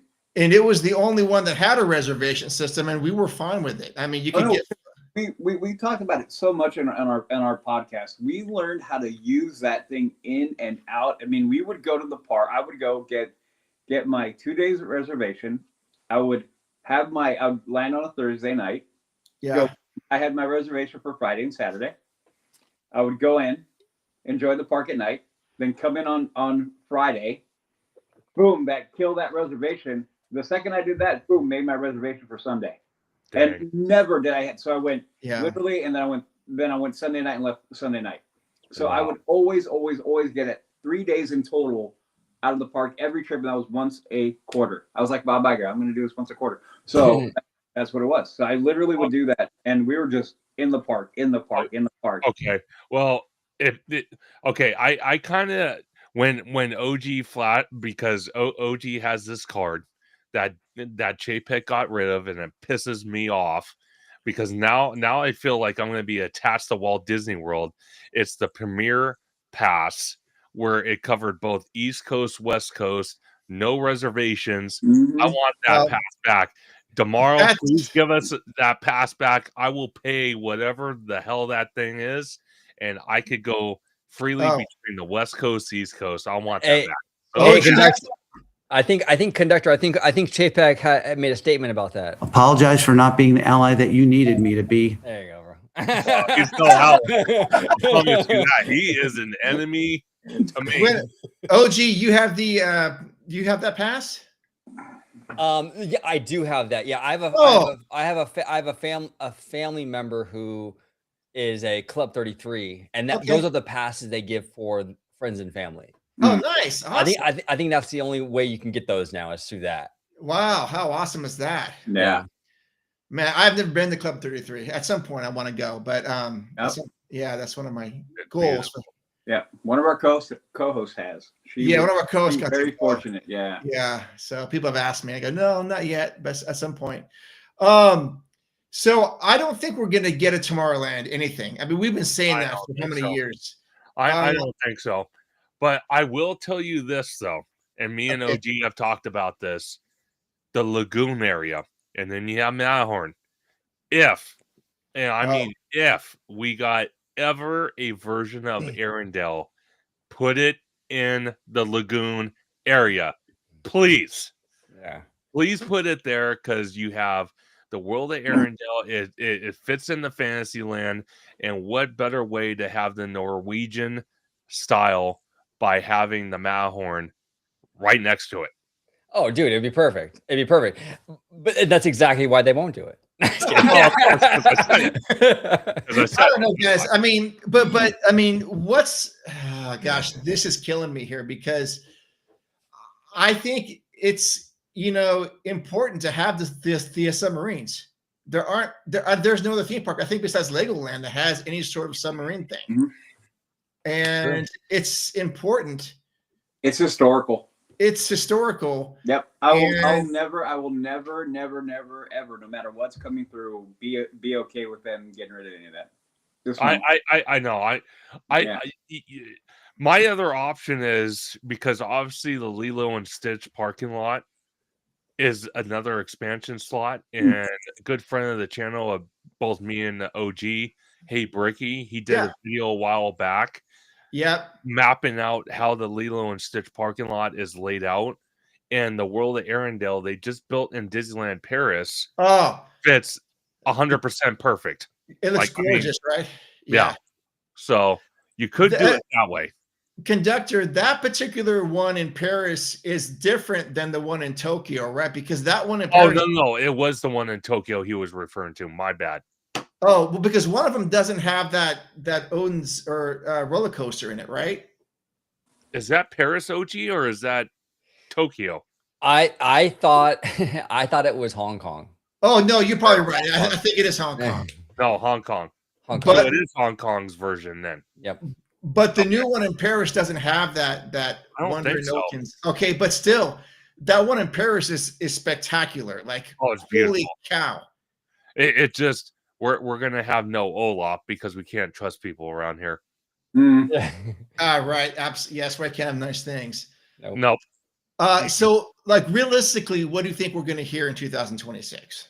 I think at D23 we're gonna get. I think we're gonna get a flushing out of what we currently have announced. So I think we'll get a lot more news on like the Coco Dark Ride, boat ride coming to DCA. I think we'll get maybe some news on the Avengers stuff because it won't be ready by August. No. So we'll probably get a lot of news on that. We'll probably get more news on Avatar. I don't know if we'll get the model and how it fits into the park thing, but I think we'll definitely get more news on that to some degree. Okay. And that's pretty much it. I think we're just going to get kind of a flushing out of kind of what we already have. We might get some smaller stuff. Like maybe they'll announce like some new tenants coming into downtown Disney or something like that. I will say this though, Universal, they're building a Korean barbecue place at their City Walk, and that thing is going to make a metric ton of money. Yes. And I mean, those places are expensive, and that's a perfect location for that. I mean, Disney should really look into doing a Korean barbecue spot. That would be amazing. But yeah, we might get some downtown Disney news or little announcements sprinkled in. But I think big news. Yeah, I don't think we're going to get anything big this year. I don't, because they went so buck wild last year in 24. I can't see them announcing another land or anything like that. I think they got a lot on their plate already, both on the West Coast and on the East Coast. Yeah. Right. And so just real quick, OG, you mentioned the Korean barbecue. Arthur and Son Steakhouse coming to downtown Disney. Do you think it's going to have the same atmosphere / ambiance as what we had at Steakhouse 55? I do. I think that's exactly what we're gonna get. That's my guesstimate. But I think it's gonna be an upscale, nice vibe for sure. Yep. Yeah, I'm so looking forward to this. Just because I love steakhouses, and Udi's a bourbon guy, and I am looking forward to the night when we can, maybe the four of us can go grab a steak and a bourbon or something. I'm down. Let's do it. All right. Okay. I'm not a big bourbon guy, but I'm willing to do a flight or something with share it with people. But I'm so looking forward to that. Yeah. And so, but as a conductor said earlier, why the hell do you level like Tortilla Joe's when it's doing nothing? That place could be open right now, generating money. 100%, dude. And that's so frustrating, you know. But but here's the thing too, though. To be fair to Disney, and I always like to look at various angles to this stuff. Sure. To be fair to Disney, whenever you're dealing with a lot of outside parties, third parties, we don't really know. I mean, maybe whatever they were putting there for Tortilla Joe's, maybe they've had contract issues or something. You're right. Yeah. You know, we just don't know. Yeah. Even Porto's, maybe Porto's was giving them all kinds of stuff, you know, problems or whatever. So, but now here's the thing. On the flip side of that, though, I don't see a lot of the delays happening at Universal City Walk, and Universal City Walk has the same element, though. So I don't really know. Who knows? Don't know. And so Porto's is a Southern California establishment. We don't have them here in Northern California. I've never been to one. So do you guys think this is going to be a great addition to downtown Disney? It's gonna be huge. The one out here in the San Fernando, we got two out here in the San Fernando Valley. We got one in Northridge and we got one in Burbank.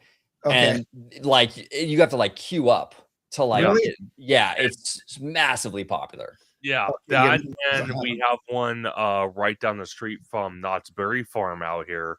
And I'll tell you what, just like OG says, massive lines, a lot of money generated with Portos. One thing I've told OG multiple times is the fact that it's going to be on Disney property. I really hope that they have a menu where it's very unique to that location, so it entices people to go visit that location. Because, like OG said, if you live in the by the San Fernando Valley or Northridge or Anaheim, by Knott's Berry Farm, why in the hell would you want to go to the Disneyland resort when you can get the same items at another location outside the resort, which would be a lot cheaper?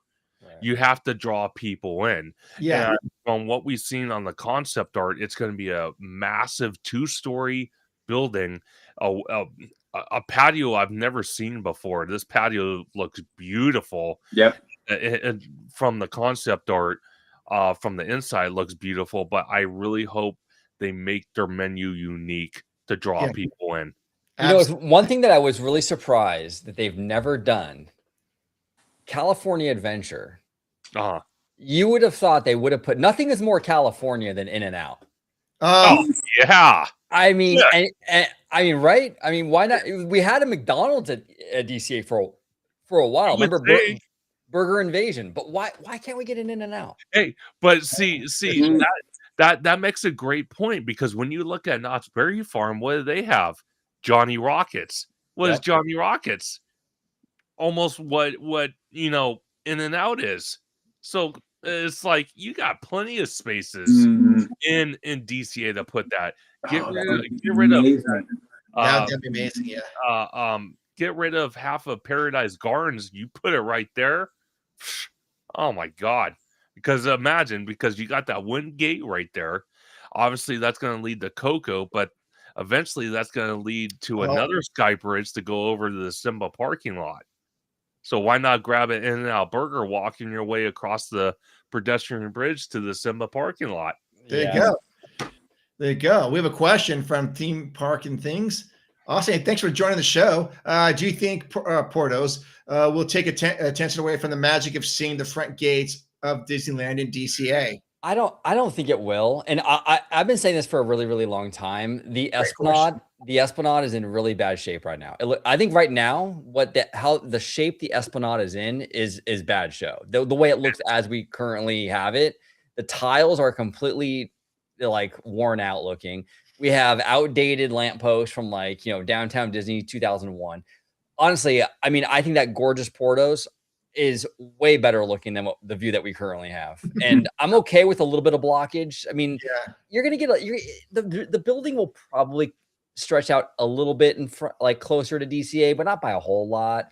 I'm not too stressed out about it. No. Plus, this also ushers in the start of the remodel of that Esplanade, because they're gonna have to remodel the other side too when they do that Eastern Gateway Bridge and things like that. So this whole little mini courtyard in between both parks, I think at the end of the day, it's gonna look a lot better than it currently does. Right now, it's in bad shape. It looks really bad. I agree. It's really bad because, like OG says, a lot of the tiles are dirty, chipped. A lot of the medallions are missing. It's just it doesn't. It looks incredibly run down, and it's a bad area to have that type of show go on, because it's the main thoroughfare to get to either Disneyland or DCA. Mm-hmm. So I think, like OG's saying, once they start building Portos, once Portos opens, we're really going to see a massive transformation of the Esplanade, because I couldn't agree with OG anymore that it desperately needs help. Like, I mean, for all being, because I turned OG. I turned him because he was a Disney guy all the way. I mean, all the way. And now he goes to Universal at least twice a week. It's crazy. Oh, wow. Yeah, I'm at Universal all the time. I live close to Universal, though. So okay. But like I'm still- there at least once or twice a week. Absolutely. Yeah. Jeez. So, but when you look at their Esplanade, I'm like, wow, this looks beautiful. And there's Yeah. not really much to look at, but it's beautiful. It's not chipped. It's not, No, yeah. dirty. So, One thing that actually Udi and I talked about on the Porto's design is that that outdoor seating area. There's a second level that's open air, and we had thought maybe that might be a really cool spot to see fireworks. Oh, Because you've seen guests sit in the Esplanade, Mhm. just actually sit on the ground during the fireworks show. And Yeah. I'm thinking we can actually you can't see the full show, but you can see the end result, right? Mhm. So Sure. maybe up there you might get a different perspective. I don't know. yeah. Yeah. It's more than possible. One thing I'm trying to think how you can do this. This is just my vision. And again, I'm just going off on a limb here. But what if they turn the Esplanade into kind of like an entertainment space in a way? Like they had updated lighting fixtures, they had benches, they had maybe you have the big jumbo screens on either side of the Esplanade, so people that can't get in that maybe want to watch, let's say the parade or something happening down Main Street, they still get that Disney magic. You know what I mean? Yeah, Mm. absolutely. They have some like that. And even with the Eastern Gateway project, because the old concept art, it basically came back to life with now all these permits. And I said the front of the parking structure, because it's like literally a giant flat wall with these colors that are from like DCA 1.0. Basically, they look horrendous. I said, why don't you put a massive video board there and kind of use it as advertisement for the Disneyland Resort and draw people in? I know it might be distracting because people don't like to pay attention to the road, but Yeah. it's another advertisement thing for the resort. And this is an interesting question from Theme Park and Things. Do we think that the loop music will be updated or gone with Portos coming in? They're not going to get rid of it. They're going to have music in there for sure. In terms of updated, probably. I think when they start to dig into this Esplanade, I think that we're going to get a new loop, a new music loop, Sure. and all that. But they're not going to get rid of the music. It'll be there. But I think they update it pretty regularly anyway, though, because I know they have don't they have like Galaxy's Edge as part of the loop, and that's only like 5 or 6 years old. So they're always updating it anyway. So I'm sure they'll continue doing that. Mhm. Oh, I agree. 100%. I'm also going to predict that when Udi goes to the park in February, that he's going to fall back in love with it and get an annual pass. Oh, Hey. I mean, Udi, I'm telling you right now, bro. You got to send me dates, me and OG, and we will meet you Oh, I will. at Disneyland. We'll be there. My God, walking down Main Street, all 4 of us Disney nerds, I'm telling you right now, it's going to be the time of our lives, because OG, I can tell you right now, total vibes guy. Oh yeah. Oh yeah, Fun rides, vibes guy. yeah. No, love it. Once all that gets settled, yeah, you guys will know. Oh Yes. man, it's gonna be so It's awesome. coming. It's coming. Good. Yeah, I'm so stoked because I know it's been a couple of years for you, man, and I know the park means a lot to you, and it's just 100%. so I'm definitely pulling for you for that. Yeah. So I mean, I'm looking forward to 2026. Yeah. What does this say? Right? What? Right? Tiana's U2OG. Yeah, no, I know. Yeah, no, yeah, because I'm a vibes guy. I don't really go on a lot of rides, but actually, you know what? I actually do like Tiana's. So all 4 of us are going on it. I'm down.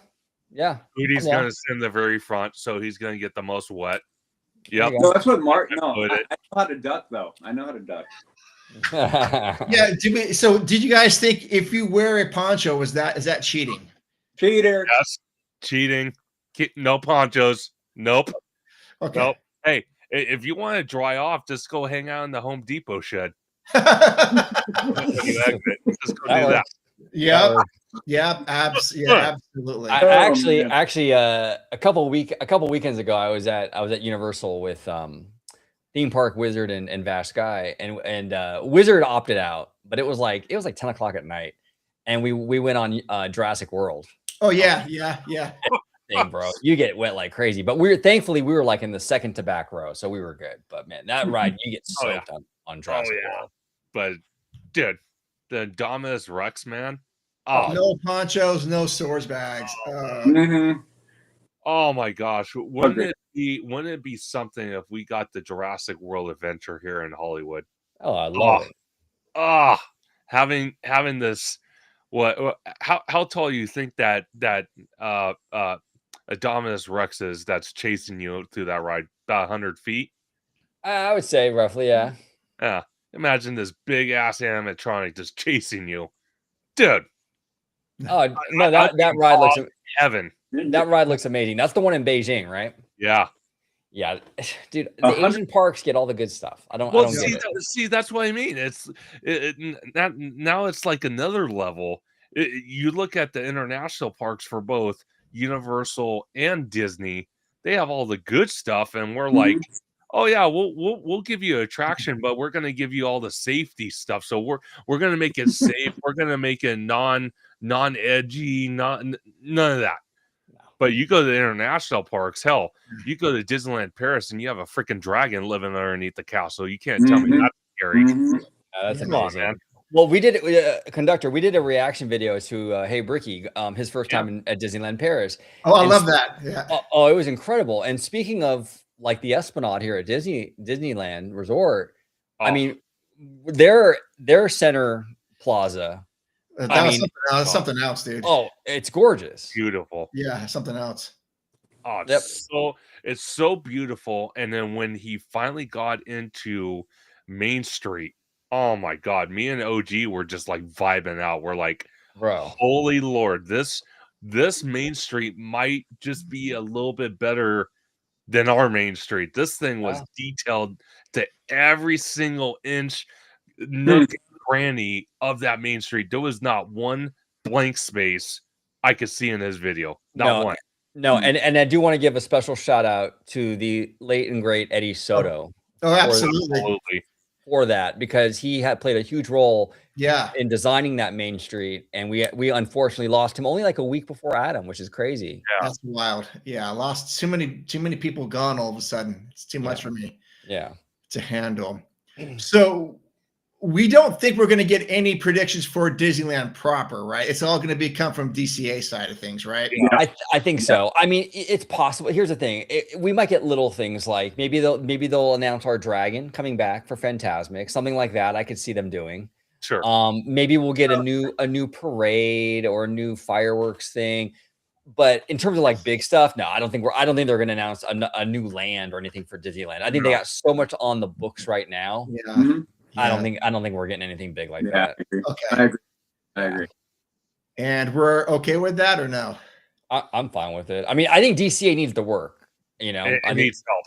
Yeah. Well, I mean, they've been pushing it to be an all-day park, and then this is what they got to do to make it so.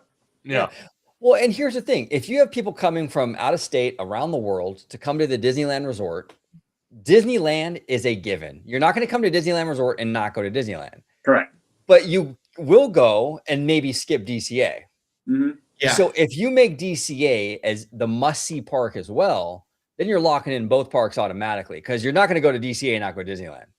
Yeah. So you kind of if you make DCA a solid park, then it's money for them. I mean, I don't know why they don't focus more on it, because you'll lock in both that way.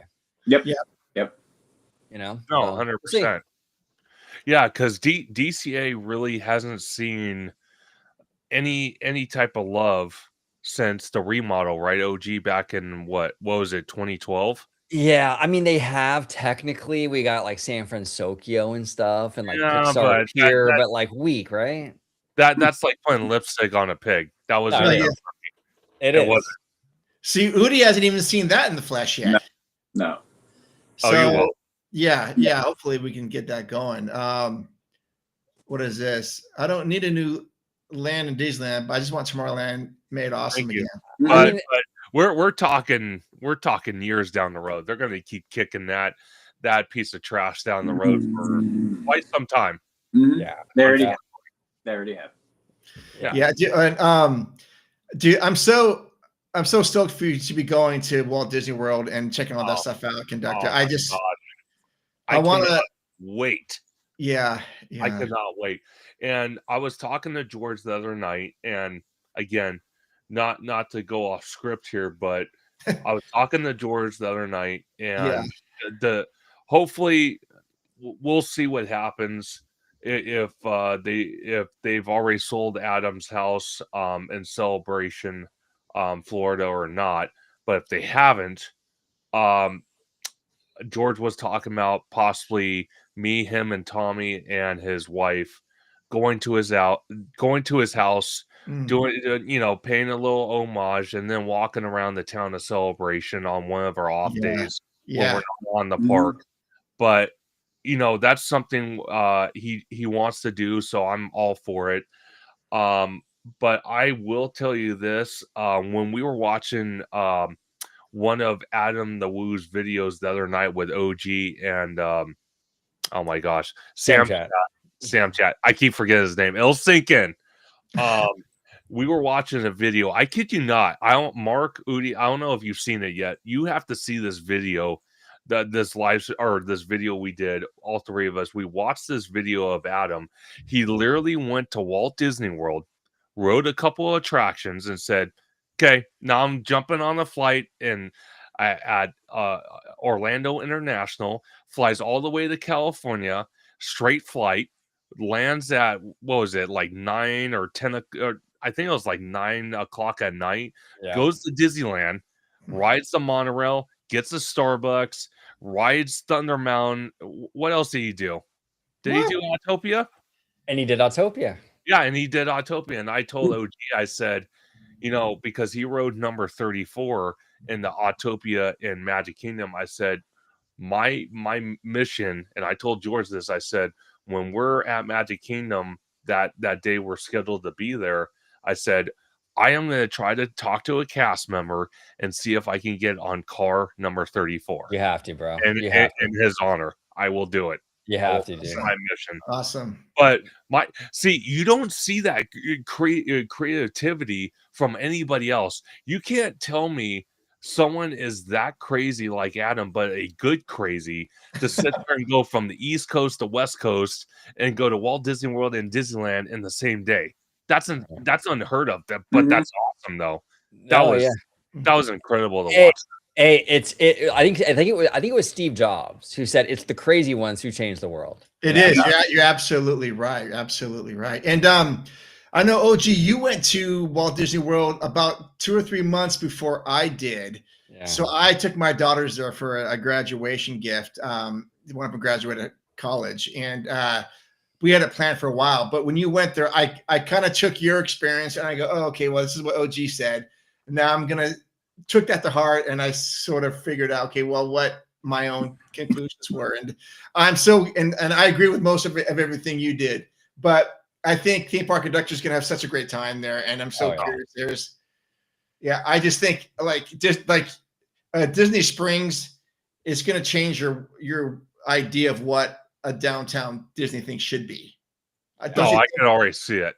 I can already see it. I'm telling you right now, I'm going to live every single minute while I'm down there. I am not wasting not one damn minute. I don't care if I have to get energy boost shots from Jamba Juice or something to stay up all day.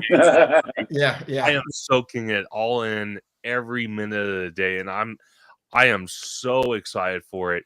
And I don't think I'm going to be disappointed, even though there's some attractions I would have liked to experience before they went down, like Rock and Roller Coaster featuring Aerosmith. You got Dinosaur and Animal Kingdom. I think there was a couple other attractions that are closing before we get there, but for what they have, it's going to be awesome. I cannot wait. Yeah, it's going to be such a treat. And that's what we talked about, when we started tonight on this live stream, about what Adam kind of talked to everybody about when he was around was, stop saying you're going to do something, go do it. Absolutely. I'm making my dream come true. I made it a plan. I'm executing it, and I cannot wait to be out there. And I already have stuff planned further than that. You know, me and George are going to go on the Disney Treasure in 2027. Hopefully, it lines up with the Tropical Americas. That's going to be happening. And then I've been kind of, flown the idea with me and OG and maybe Bricky and his wife going to Disneyland Paris, maybe in 2030, 2031. So there are big plans in the horizon for both of us. That's awesome. In the near future, and I cannot wait. That is so awesome. That's so awesome. Glad to hear that, man. And I want to come on your show before you go and after you go, or maybe I see how I'm inviting myself to be on your show. So I can hear your reaction, because I know you're going to love it. And everything OG said was correct. I mean, I think his order of parks is a little bit different than mine, but the general, sure. Yeah, but the general. Well, I could tell you fellas that I'm because George is kind of like the trip planner. He's making all the movements and all that. But I told George, whether I'm at the park or at the hotel on one of our off days, I will be doing a lot of live streams, and I'll probably have you guys on, kind of do like, okay, I'm on the East Coast, so I'm trying to figure out the East Coast time. You guys are on the West Coast, so I'm like, But I will definitely be doing a lot of live streams, whether I'm at the park or at the hotel, Awesome. kind of talking about my experience. And I might do it, every 2 days, because that's how George has it planned out. We'll do two parks, 2 days, have a rest day, and so on and so on and so on. And if that's the case, then for sure I will be doing live streams from Orlando, and I will have you guys on for sure. Now, conductor, when you're down there on the East Coast, you gotta promise me one. You gotta promise me one thing, bro. Oh God, here we go. You gotta promise me one thing. When on your cell phone. Oh Lord. When I call you, I expect this to be the ringtone. Woke up looking for the. Okay. You guys send me the ringtone, and then I'll add it. There we go. Show a little bit of your West Coast roots over there. On the East hell Coast. Yeah! You kidding me? East Coast is going to kick me out of that. You know what I mean right now? Hey, I love this meme that Haunted Mermaid 13 came up with. Gelato and Conductor No Sleep. Actually, she started with Conductor No Sleep, and then it went to No Sleep, and then because George is like, I don't know, because the night before we're supposed to get on the plane to fly to Orlando, we're actually going to. I finally got a ticket. The special 2-day event of the Disneyland 70th celebration night. So I'm going March the 3rd, and then the 4th we're taking off to Orlando. And George is like, I'm not going to let you sleep that entire day, that entire night, not even the plane flight. You're not sleeping. I'm like, oh, great. So I'm going to feel like shit flying into Orlando. Thanks. I appreciate that. Awesome. You suck. You suck. Are you guys planning to go to D23 this year? Or are you guys going to skip it? So I told George I'm kind of up in the air, because I'm very hesitant to go and do D23, because I just don't think they'll have a lot to talk about that we don't already know. I'd rather kind of invest in buying a D23 ticket for 2028. That's where I'm at with this. Yeah, I mean, I might shoot for it, but I'm not going to stress out over it. No. If I don't get it. Like, I'm not going to do anything crazy. Maybe I'll just do I'm not going to go spend all kinds of money like on floor seats like we did that. If I go, maybe I'll just go for like the show floor and things like that. But yeah, I agree with you, conductor. I don't think they're going to announce anything major. But hey, you know what? Because we said this, it'll be like even bigger than exactly. Yeah, exactly. Yeah. Hey, who knows? We might have the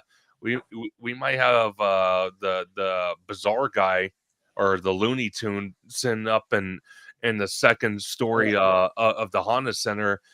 What do you have? Like 40,000 people watching his live stream. He was the only guy that snuck a camera in there and was filming pretty much the whole D23. And that one got like 40,000 people watching. Yeah, I think it's a hero. I was one. Oh, I was one too, so I'm guilty of it. What's this? One thing before everyone leaves, I hope we get either a Moana or a Lilo and Stitch ride for Disneyland. It has to be a water ride. Yeah, no, I mean, I get that. No, I mean, Moana is, well, and even Lilo and Stitch. I mean, Lilo and Stitch live action made $1 billion. It's crazy. Oh yeah. But like, those are monster franchises. So I'm sure we're gonna get one or the other. But see, if you turned it into Disney Cinematic Adventure, you could put Moana in DCA. Yeah. Yes. Thank you. know? Thank you. I love that idea. I'm gonna get wet. Yeah, I think that would be awesome. That would be That's it. awesome. Oh my gosh. I wouldn't be surprised if they divulge more details about the new rides. I'm just assuming talking about D23. Yeah. Right? See, that's why I'm not eager, like OG says. I'm not eager to, stress over buying a ticket. If I get it, I get it. If I don't, I don't. Yep, I agree. 100%. I mean, I never stressed over it anyway, really, to be honest. But especially this year of all years, I just feel like this is going to be kind of like an in-between year, Yeah. So we'll see. No, 100%. 100%. I'm trying to think. Well, let me ask you guys this, because I know a lot of people hate the magic bands for the Disneyland Resort because they just don't they don't have There's enough. no need. Yeah, there's no need right now. But eventually, with all the projects happening with Disneyland Forward, would you like to see more infrastructure go into those, like being able to? No. Okay. No, I agree with you, Uday. I don't think it's necessary. I don't think it's necessary. I mean, I always have that. I always have that like knee-jerk reaction. Like every park doesn't need to be the same, man. That's true. You need to have every little thing over there. It isn't like a McDonald's, man, where where you're going to get everyone, no matter where you are across the country or the. No, you're right. Yeah. No, you're right. Mhm. I was just curious because they already invested so much money into it. It's like, why throw it away at this point? Well, because it's Disney, they're going to want to shove it down your throat. But hey, that's a whole other topic. Oh, that's true. And do go ahead. they still sell the magic bands with? Yeah, they do. How They much do. are those? I think you could get one as low as, I think it was like $20 or $30, depending on what the design is. They price it by that. Mm-hmm. Yeah. Okay.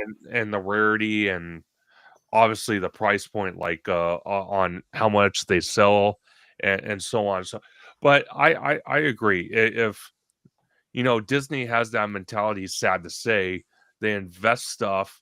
They invest a bunch of money, a huge budget into something, and then they give up on it. And perfect example, the Galactic Star Cruiser in Walt Disney World. Prime example of that. This does not surprise me about magic bands. No, and we're just I don't know. It doesn't really fit here with the culture that we have out here in California. It just That's the biggest part.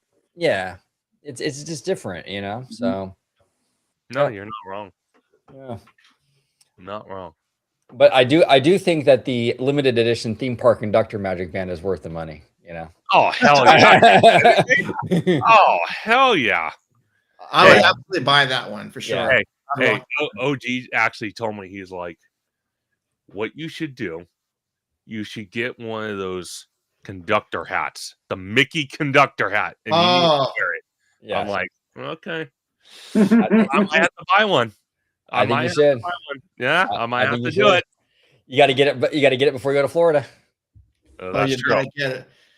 I love using the magic band for the bride's heartbeat and the 70th interaction areas. Oh yeah, I've got a chance to do that this year, but I'll be there in a couple of weeks. So, but see, this is what pisses me off about some of the 70th stuff, because I kind of feel they kind of went a little harder with it, and they didn't. And with the Disney 100, the one thing I loved, and they got rid of it, and it pisses me off, is the fountains on either side of the Cinderella's castle. Oh yeah, they got rid of that, and that was such a kinetic energy, and it was so awesome to see during the day, during the night, and they got rid of it. They ripped out the units. Why? I don't know. It's like, you're gonna you're gonna tell me you couldn't keep that around, but you're willing to spend $1 billion in AI? Give me a break. Come Well, on. yeah, and not to get too No. far, not to go down the AI rabbit hole No, I too know. deep, but I will say this: that whole move with the AI thing is more about control because Disney knows what's coming with this AI stuff, and they're Oh, yeah. investing in that company so they have a say in what is being done. Yeah, 100%. You know, Yep. we'll see. But John here says, "May Disney invite some of you guys on their content creator buses." Hey, I mean that'd be cool. I'd be down. Hey, that'd be I'd dope. go. at D23. Yeah, At D23. I'd go. for sure, of course. Yeah, but see, Full that's steam ahead. that's another thing that drives me nuts about D23 because they announced that they're getting rid of all all the third-party vendors on the showroom floor. Oh, they are. That's what drives me nuts. So I'm like, Oh, I want to see that. yes, Yeah. yeah, Oh. they're getting rid of them. So no more Tom Corliss from was it? I can't even say his acronym. OG, you know it. WDWNT. Thank you. Because I understand he had a booth. They do live streams from the booth. They had other booths. Mice Chat had one with Dusty. Yeah, they're getting rid of all that. So no booths. So it's like that's just another negative for me to say, no, I'm not buying a ticket. Yeah, let's just change my mind a little bit on this now. Okay. Yeah. So no third party vendors. Why? I don't know. You know, it's only more revenue for Disney. Why the hell they I don't understand it because as far as I'm concerned, go ahead. Well, no, I agree with you, conductor. And then it also did a lot to bring the community into the official Disney event. Yes, Like I feel like that's important by shutting them out. I don't know. It just feels more corporate. I don't think it was a good idea. No. And what is 7H John says? He says, I think that the company goes bankrupt. They are losing billions of dollars. I kind of feel like Google Gemini will win, and they are number one in search engine already. So I wonder. Think he's talking about that AI company they're investing in, right? Yeah, that OpenAI, I think it's called. Oh, okay. Yeah. But still, it's just I don't know because people are kind of back and forth with it. I'm curious to see what it's going to do for the park aspect because I don't really care about the studio aspect of AI at all. But I want to see, better infrastructure for the parks. If they want to spend that type of money on open AI or AI in general, I want to see better guest experience than what we see right now. And I'm not talking about robot cast members. I'm talking about something that makes things run a lot smoother. Okay. I still want to see real people. I don't want to see robots like the Jetsons. I don't want to see that crap. Yeah. Oh. There you go. Conductor yelling, throwing arms in the air for what he wants at the park in the Oh, audience. no. I'm not like that. I only say that on camera here. George is the one who would do that. And on top of that, he would chase Josh tomorrow down Main Street. That guy will do that stuff, not me. No. Nope. I see that happening. I'm like, yep, I'm walking the other way. I don't know that guy. Bye. Right on. Well, hey, we're at over 2 hours right now. And this is a little bit longer than we normally go, but I've enjoyed it. And I'm down for doing this again. Yep. So yeah, whenever you guys want. But I want to say thank you to everyone in the chat that contributed to tonight's show. It means a lot to me and the LTP Lounge. And of course, I want to say thank you to Theme Park Conductor and Orange Grove 55 for spending their 2 hours of their evening with us. I know they got other things they could be doing, but they are here because they are so very generous with their time. And again, before we give your call to action stuff, I just want to say again, I'm very, very grateful for you two and all that you guys do. You bring a lot of entertainment to me, and on top of that, I think you guys are super nice people above and beyond all the Disneyland and Universal stuff. I would 100% hang out with you guys if we're at the park or if we were closer, we'd go get a dinner sometimes or go get a drink or something like that. I would 100% be down for that. No, 100%. Yeah, I'm down for it. Anytime you guys are down here, just hit me and conductor up, and we'll be there. We'll have some drinks, nerd out Oh, about the parks. Would love to do it. But yeah, thank you for having us. This is a really fun time tonight. I had a I really love good time talking shop with you guys. I love it. Yeah. Oh yeah, yeah. Please do, Gary. Check them out. They've got so many good topics that they talk about. Yeah. We only go once a week on this, and these guys are going like 4 or 5 times a week at the least. Oh Yeah. yeah. Like every day, pretty much. Oh, Yeah. almost every day. And we have a new series on Orange Go 55 that we just started recently, and it's This Week in Disney. So definitely go check that out on Orange Go 55 as we review what's going on at the Disneyland Resort from sources like Hey Bricky, from David from Fresh Baked, and several others. So it's an awesome time because that's what I love about all four of us here. We nerd out about the theme park stuff. It's Yeah. we go hours on end, and it's Yep. just freaking amazing. That's why I Yeah. cannot wait until February when you two are out here and all four of us get together. Oh my gosh, it's going to be awesome. Yep. Absolutely. Absolutely. Yeah. And for us, I know we have OG55 and Theme Park Conductor seem to bring their own guests over, which is great. For those of you who we have not met before, and there's been quite a few, we are the Leaving Today podcast. We've been doing our audio podcast starting our year 10 in February. So episode 236 is up right now. And we've really started venturing into the YouTube aspect of it last year or earlier in 2025. And so this is our 31st attempt of doing this. So we don't have a whole lot of experience on this medium, but if you want to check us out, you can find us anywhere on Spotify, anywhere that podcasts are around. We're pretty active in our community. In fact, we've been doing Disneyland trivia nights at a local sandwich shop in town. The first Tuesday of every month, we've been doing that. And then we're also good friends with Stage 9 in Old Town Sacramento. Mm-hmm. If you guys haven't been there yet, you've got to check out that phenomenal shop. They host Disney events with Disney artists, Disney authors. They just had Tony Baxter there not too long ago. Oh, and of nice. course, Marcy Carricker Smothers is a personal friend of ours. She's written a few books. She's been there several times. So we get involved, and we're the official podcast of those guys. So yeah, and again, I love talking to both of you guys. I consider you guys friends. I wish you guys were closer to Sacramento, or maybe we were closer to Anaheim because we would be hanging out and things like that. Absolutely. Yeah, absolutely. And then if you're interested in our shirts, we're on TeePublic at Leaving Today Podcast. So we've been doing that. Yeah. And OG, I got to get one of yours for sure. Do you guys?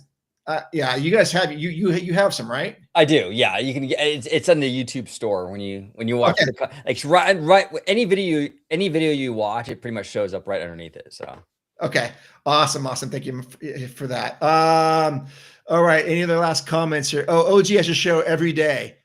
Every day is not. Then it say every day is not enough. No, it's not enough. And then I love if you go down, Mark, just a little bit. There's one from Kevin on the go 72. He says, at theme park conductor, Tom and some of the others are taking over one of the ballrooms at the Marriott next to the convention center for D23. I love that. Let's set it up with Tom. I'm totally down. Me and OG will have our own booth.